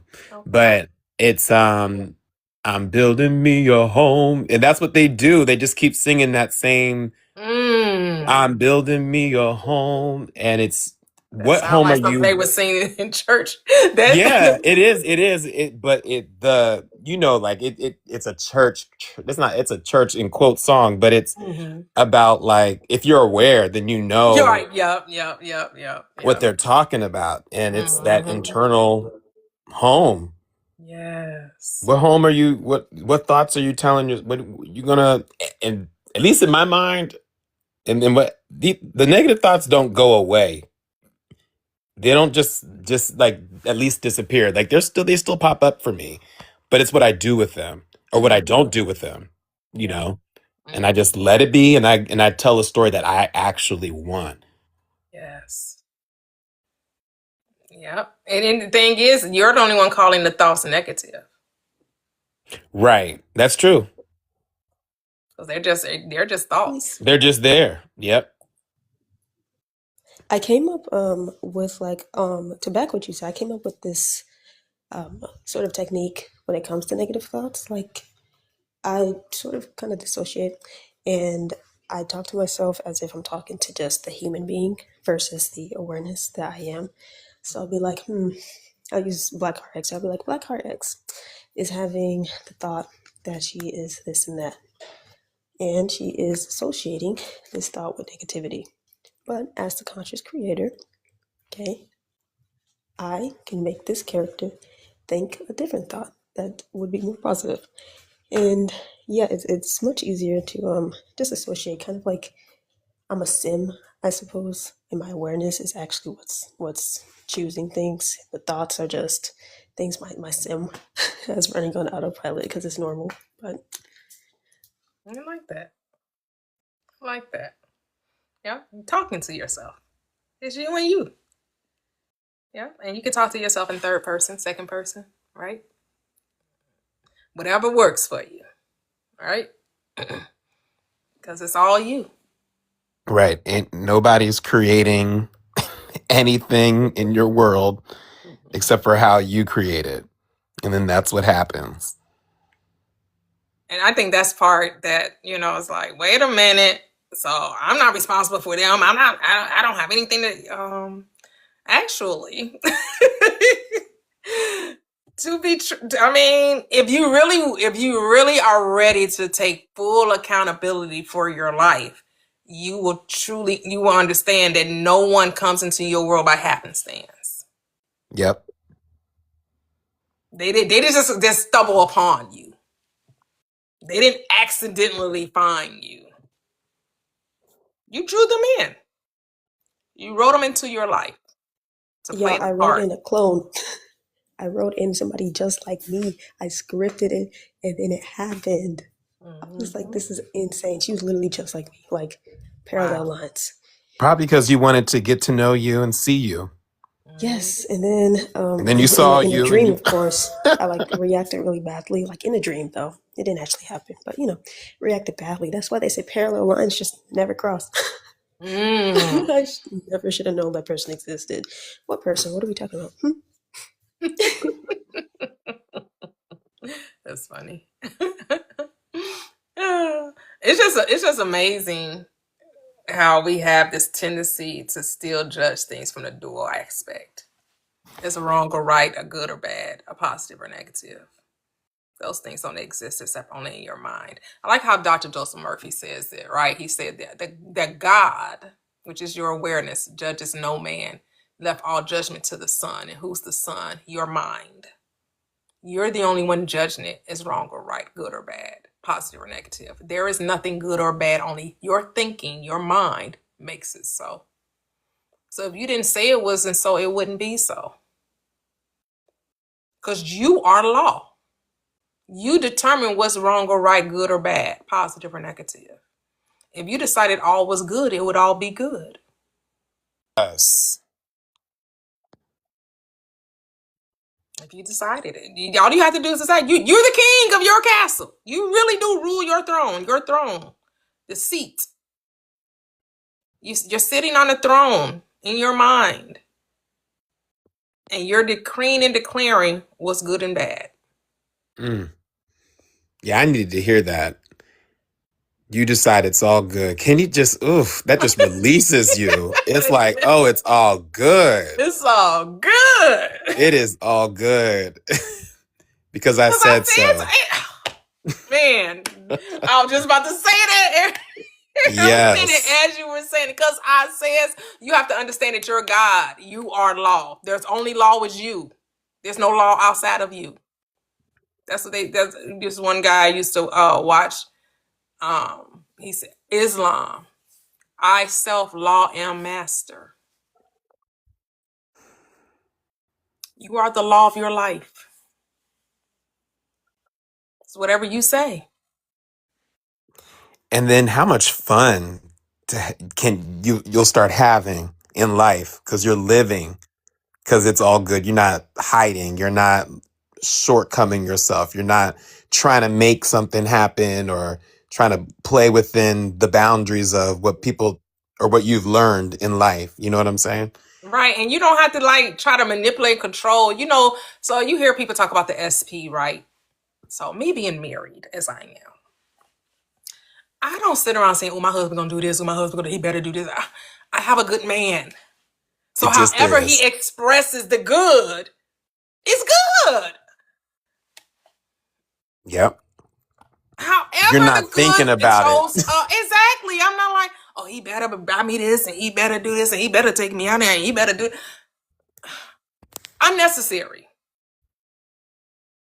I don't have to manipulate, control, coerce. All I have to keep is saying how awesome he is. He's a wonderful. All I have, platitudes. That's all the superlatives. That's all. I don't have to get specific. You can, but I'm like, I can love him the way he expresses himself, and that's enough. But for some reason, we don't want to accept people for who they are, but then wonder why people try to change us. Because you're trying to change people instead of trying to change you. If you would just change you won't have to worry about nobody else. Right. Get to work. Get to I don't have to worry work. about trying to make my husband be this. That's unnecessary. Because I'm this. And be it. When you know you deserve love, then when you know that you are love has to be reflected back to you. And so my husband's going to do the little things. He's going to make sure I tell him I have a favorite drink. He makes sure my drink is stocked in his refrigerator. He know I like chocolate. He's going to make sure I have chocolate. He sends me flowers whenever he feels like it. He plans dates. I plan dates. Right? Like, he just, he just does stuff like that. He's just so considerate, so thoughtful, And I make sure that I have his favorite meal for him. And I make sure that I cook, whatever you think relationships look like, let it be that. Right. Effortless. Right. That's why I started laughing. Effortless. Yes. It's not work. It just is. It's not work.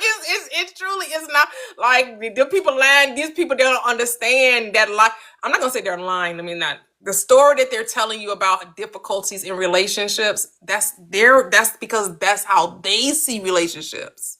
Right. Yours don't have to be that way. It will be however you write the story. You gotta be willing to take your hands off the wheel. You know, as Jesus take the wheel, you gotta let Jesus take the wheel. You gotta let the I am take the wheel. Because Jesus is the I am. Yep. Sit on your throne. Sit on your throne and let things happen. Because you're in your right mind, everything has to go right.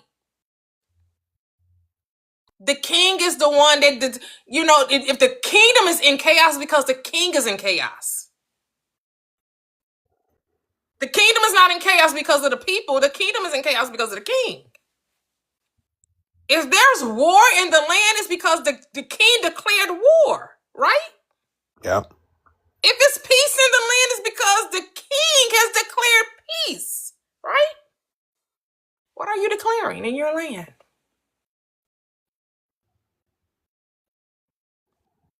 Peace be still. I have this my favorite, well, I don't know if it's my favorite, but I bought the verse Psalm 46:10. Mm. It's like this little card. It's like, you know how they have like the verses on these little things and you can use them as decoration. Oh, yeah.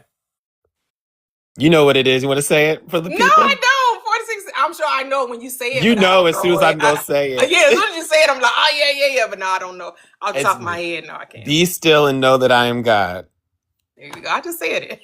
You did. But I didn't even know it was 46 and 10. I didn't know it was 46 and 10. Now I'm going to remember it. Now I'm going to be like, 46 and 10 says, Psalm 46 and 10, be still and know that I am God. Woo! And I love it because what you said, like when your mind's doing all this and that and all this, you think you got to do something. It's like, no, actually, the thing to do is be still, Do nothing. do nothing, sit down, have a seat, chill like, out. like I said, do less, be more. Mm. Man, that's why I feel like, that's why I'm feeling so good. Like I had a great workout today, but I feel so good because I'm just like, I'm just Just flowing. You chilling, know right? I'm Just chilling. chilling. I'm just chilling. Look, I don't I give a love damn. it. I love it. Yeah, I love it. I love it. Man, I'm that's what we chilling. have to do. We have to learn to just be still. Like, and I know it goes against what we've been taught as children, as young adults, right? It's like you just can't sit under the orchard, sit under the apple tree. You just can't sit and just twiddle your why? Why can't Right? I Why just not? sit down and just do like this? Like when I was telling, I don't know if you heard me talk about the SpongeBob Mm-hmm. SquarePants episode about Squidward. Okay, so they had found some little gadget, right? And they were lost in some part of the sea. And the little gadget told them, do nothing. Squidward he went off the deep end. Do nothing, do nothing. What do you mean do nothing? We can't do nothing. And then SpongeBob and Patrick did nothing, and everything fell into their lap. The house, the Wow. fire, the food, everything came. Everything came. I'm like, man, these cartoons be. I'm like, I need to go find that episode. Yeah, I want to watch that. I That need to go sounds find pretty that cool. episode. Somebody was reviewing it on TikTok. I think it was a Christian, so of course he was like, but he at the end he messed up. I think Kevin, did you send me Kevin or Elizabeth sent me that video? I think Kevin sent me that. Kevin, you sent me that video, didn't you? The SquarePants video. Cause then I was like, cause at the end, the guy that was talking about the going over the cartoon, he was like, but that doesn't mean you just sit back and not do anything. God still wants you to do. I'm like, Lord, y'all, you messed up the doggone meaning. No, when it say do nothing, it literally mean do nothing. It didn't mean to try to go make something happen. Right. It literally meant just chill. You can't make anything happen. You really can't. You can't make anything happen. Because here's the thing. You ever tried like just sitting in your room and being like, I want a glass of water. Well, I would really like to go to this restaurant. And then somebody take you to the restaurant, invites you out, or somebody brings you the glass of water, or like just have fun with it. Just do. Yep. See somebody say, yep. Yeah, like you didn't have to do anything. Though the restaurant, somebody just said, let's go to the restaurant. It's on me, or you happen to be in a room, because you could be by yourself, but that don't mean you may get a knock at the door. Somebody, your friend may come, and you want to go out, and then you find out you drinking water while you went out. Like, because the thing Yep. is, you can't worry about how it comes, but be aware that the answer came, right? You want to be aware that the answer did come, so that you know that I don't have to do anything. That my mind is doing all of the work. So talking about this is a quick little story. I woke up to meet my friends for brunch. I was hungover and I was on my way to this brunch. I was like, oh my God, I just need some coconut water. I just want just a crisp coconut water. You know how they got the coconut waters in like the Vita Coco and all that stuff? I said, I just need a coconut water. I'm going to a restaurant. And it's a brunch restaurant, and they serving waffles, chicken and waffles, champagne, and all this. And the waiter comes up and he says, "Oh, like what would you like to drink or whatever?" And I was like, I don't even remember how this happened, but I said, "I'm probably just gonna have water." And they were like, "Oh, well, you're not drinking?" I said, "No, I'm hungover." And I said, "I really need coconut water," something like that. Do you know what he said? He said, we just had an event here last night for a sponsored coconut water event. We have one more coconut bottle left. Stop. One more. He said, it's yours. Do you know I fell out my chair? I know you did. And this was in the beginning of my journey when I really just started to really be like, all right, this this might be kind of real. Like, let's pay attention. Just pay attention. When that coconut water showed up, I was like, oh, I'm still floored. Yes, I know you like, wait a minute. Somebody Wait listen to a my minute. thoughts.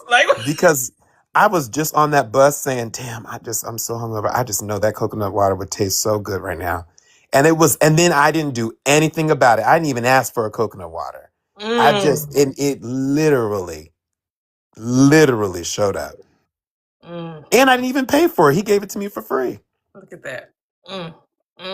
It was already mine. Yep. So anyways, Period. yeah, I know, period. But yeah, Period. tell the best story. Even like I think in that example, it's like, man, like just something like that. Don't go into well, now I can't have it. Right. Now it's not gonna happen. Don't be canceling your order now. Yeah, don't be canceling I do it all the time. I'm not even gonna lie. I do it for certain things. I'm like, nah. We've all been guilty of that. Yeah, I'm just keeping Except it maybe real. Kevin. Kevin may be like, no, I don't No, Kevin got cancel my superpowers. He done walked through walls and everything. Kevin, like, don't put me in that book. Right. You guys are funny.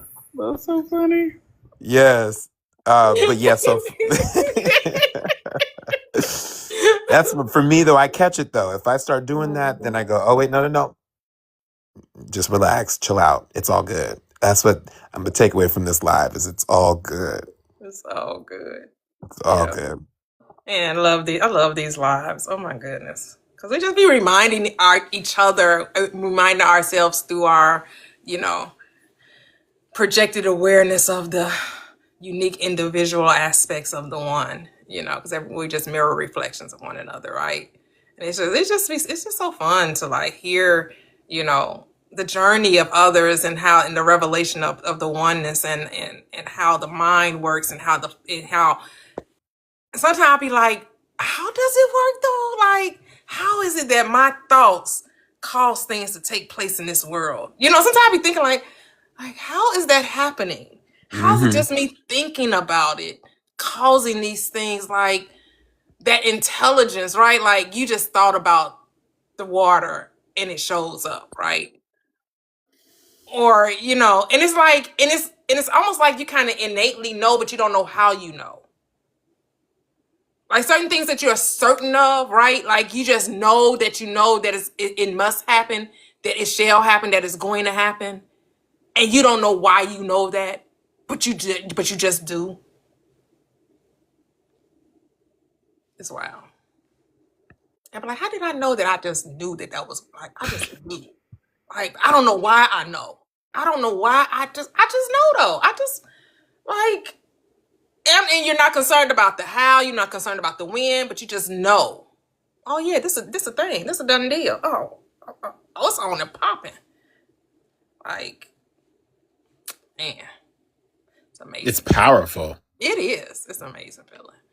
It'd be like, and then the next thing come, and you be like, you all worried about, well, how is this gonna happen? Like, wait a minute, child. Right. Did you just forget that quick? Did you just forget just that quick? And we be sometimes be backsliding, but thank the Lord is married to the backslider. We be sliding back. We be forgetting that just 2 weeks ago, we thought of something and instantly it happened. Now we think somehow that law gonna be broken for this thing that we want, right? Somehow this thing that we want, the law is gonna be broken for this thing. When it wasn't broken for none of those other things. The good, the bad, and the ugly all came through. With no problem, with no assistance from you. Because the unwanted stuff don't need none of our assistance for, right? Like Kevin would say, we didn't have to put on the vision board that somehow we wasn't gonna come up with the rant, or the bad thing, or the relationship wasn't gonna work out, or the person was gonna ghost us. We didn't have to put that on the vision board. We just had to have a feeling that it wasn't gonna work out. And guess what? We were right. Yes. It just didn't work out. Because you knew. Because you knew. Yep. It's something else. It's just like, wow. But now that we know that our thoughts are creative. And now that we know, we just have to keep going forward out into the waters. Keep, what was it? Infinite Waters, right? You heard it. Have you heard of that YouTube channel? Infinite Waters. No, I've never heard of that. I don't need no more YouTube channels. I know, but no, I found him when I first started on my journey. So this was back in 2018, 2019. Ralph Smart, that's his name. He had like 2 million subscribers on YouTube. Like he was a really big, black guy too. That's what I'm talking about. Yes.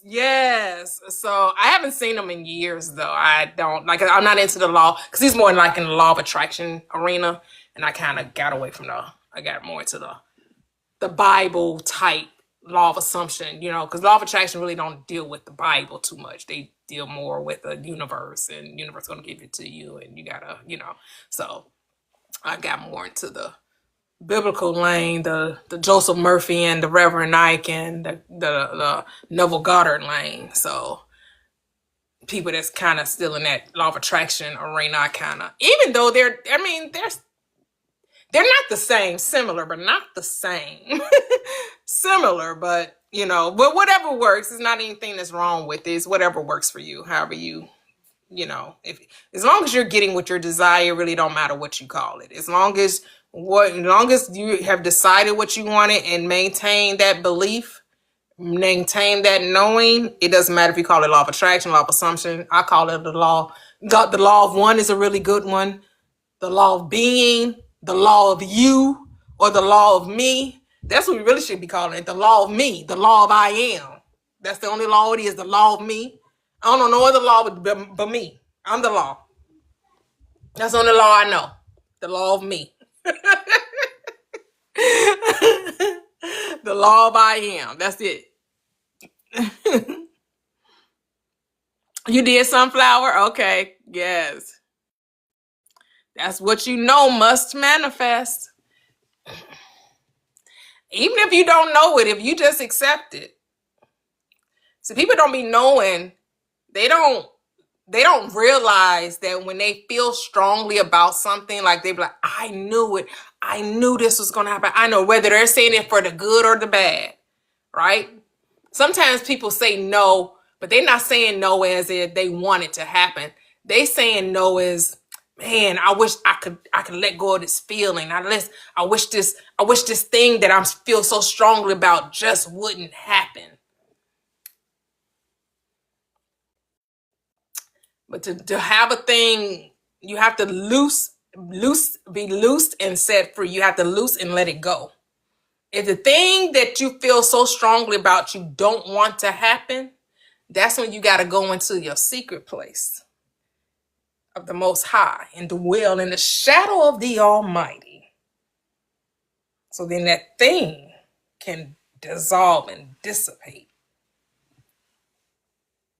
That's when you got to go into your secret. That's when you got to go into the holies of holies. What does it say? You got to enter his gates with thanksgiving.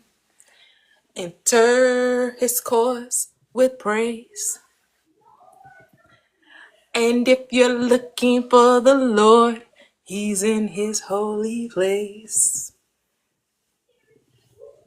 So that's where you got to go. If you want to loose that stronghold that you feel like you just know that it's going to happen, but it's not something you want to happen, you got to enter those courts with being thankful for the thing you want to happen,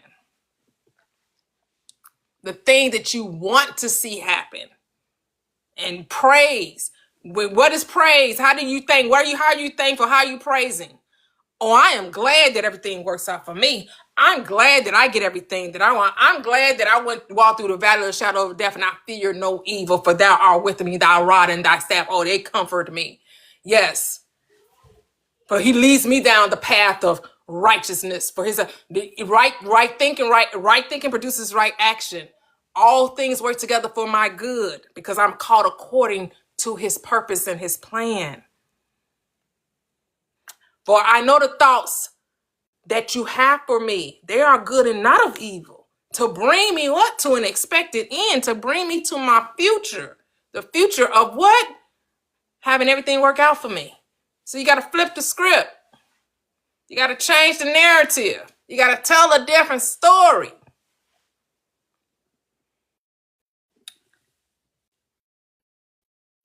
Yep.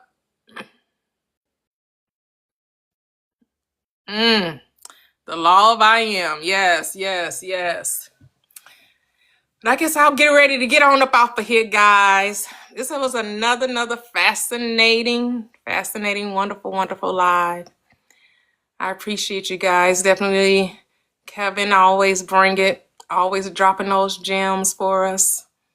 Reminding us how simple it is. We just got to be reminded of how simple it is. And be aware. Pay attention to what you're paying attention to.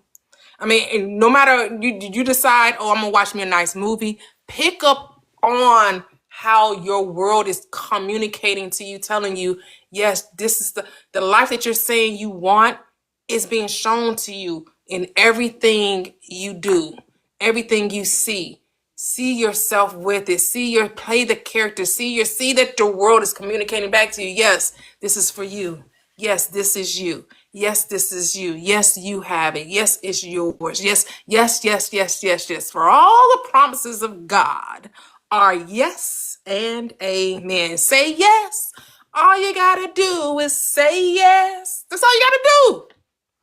Is say yes. Say yes. So yeah, see, I like watching people that are very rich. When I watched movies or television. My husband tell you, I probably watched The Gilded Age. They have three seasons. I probably watched it about 100 times because they only got like eight episodes per season. And then now Bridgerton has come back out, and now they have their new episodes. You know, like I was talking about those murder mysteries. Those people are wealthy. Those murder mysteries, they're wealthy. Those are wealthy people. And I just like reminding myself, yes, wealthy people don't strain, strive, or work for what they have. They just enjoying and a lot of those people, they were birthed into that money. They are trust fund babies. And they are not apologizing that their family left them this great fortune. Like I remember Reverend Ike was saying, if the thing that you want to be, become fascinated by it. Right? Become fascinated. Like Kevin said, he read books that transformed his mind, his thinking towards wealth. He started reading books. His mentor told him, leaders are readers. And he started reading books that was going to transform his thinking around money, around wealth, so that he could create it in his reality.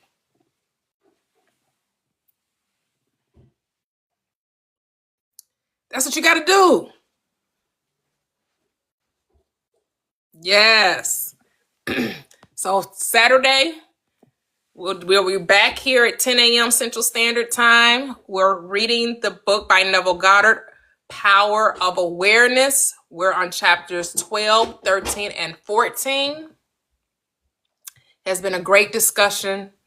Man, so many revelations, so many layers, so many shackles being dropped off, so many hearts, so many minds being open to the realization of the power of our awareness, being aware. When you're aware of your stinking thinking, then you can change it. See, if you don't know what you don't know, what can you do about what you don't know? But this is where your power lies, in your awareness of being aware of what you're being aware of. Paying attention to your thoughts uncritically, not judging them, just being aware of them. Stop saying your thoughts are negative. Just say they're thoughts. If you don't like them, just choose differently. You don't have to judge it. It's wrong or right, good or bad. If you notice they don't serve you, just choose to think differently. Choose the thoughts that do serve you, that do benefit you, that do uplift you, that do inspire you. That's all.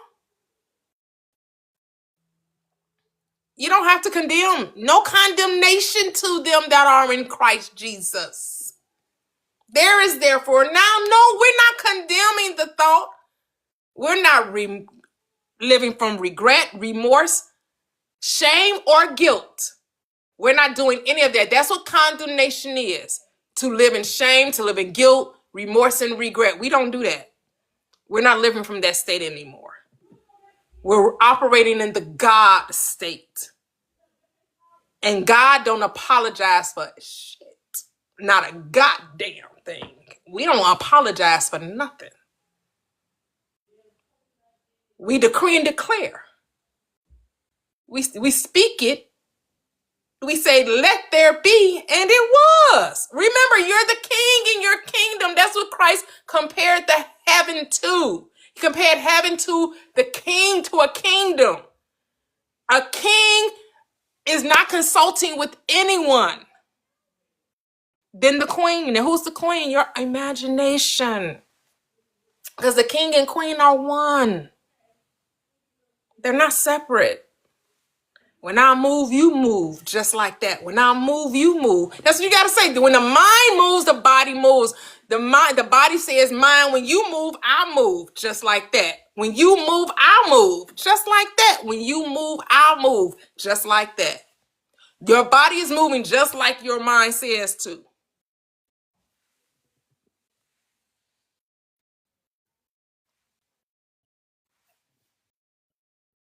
Your mind is the son. Your I am is the Father. Your I am judges no man and left that judgment to the Son, which is the mind.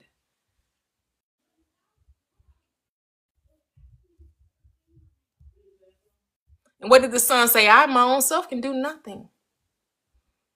My Father does the work. So you just sit back and chill. Get into that Sabbath day of rest, where you rest from your worries, rest from working. Right? You rest from working. You do only good on the Sabbath. Because man wasn't made for the Sabbath was made for man. Men think the men think they was made for the Sabbath. No, Sabbath was made for you. Everything here is for you, for you, for you, for you. They wouldn't even do good on the Sabbath. They were hypocrites. Hypocrites. Don't be a hypocrite. Because the Sabbath only means to have a restful state of mind, to be centered, to be at ease, to be relaxed, to be certain, to be sure. Blessed assurance. Jesus is mine. Blessed assurance. I am is mine. All right, guys. Thank you, thank you, thank you, thank you once again. Thank you so much. Did you want to say anything, Kevin, before I close? Before I hit that exit button? I'm just saying another great live. This is the good work we're supposed to do. Mhm. This is how we walk in our power of love. Yes. And that's the ultimate power. Yes. This is our power of love. So I rejoice. Again, I say rejoice. Woo! You know, you think of somebody asked me about that on Instagram. It's like, so what is your morality? Love. Yep. That's my morality. That's why I get my morality from. That's all you need is love. Yep. It, Yep. I think the Beatles did a song, All You Need Is Love. mm, mm. All right then. Catch you guys Saturday. All recaps on YouTube. Prosperous Living with Toyia. Follow me on Instagram, Toyia Janine, and on Facebook, Toyia Janine. Come join our Facebook group, Prosperous Living with Toyia. Till next time, guys. Hey, happy manifesting. Yes.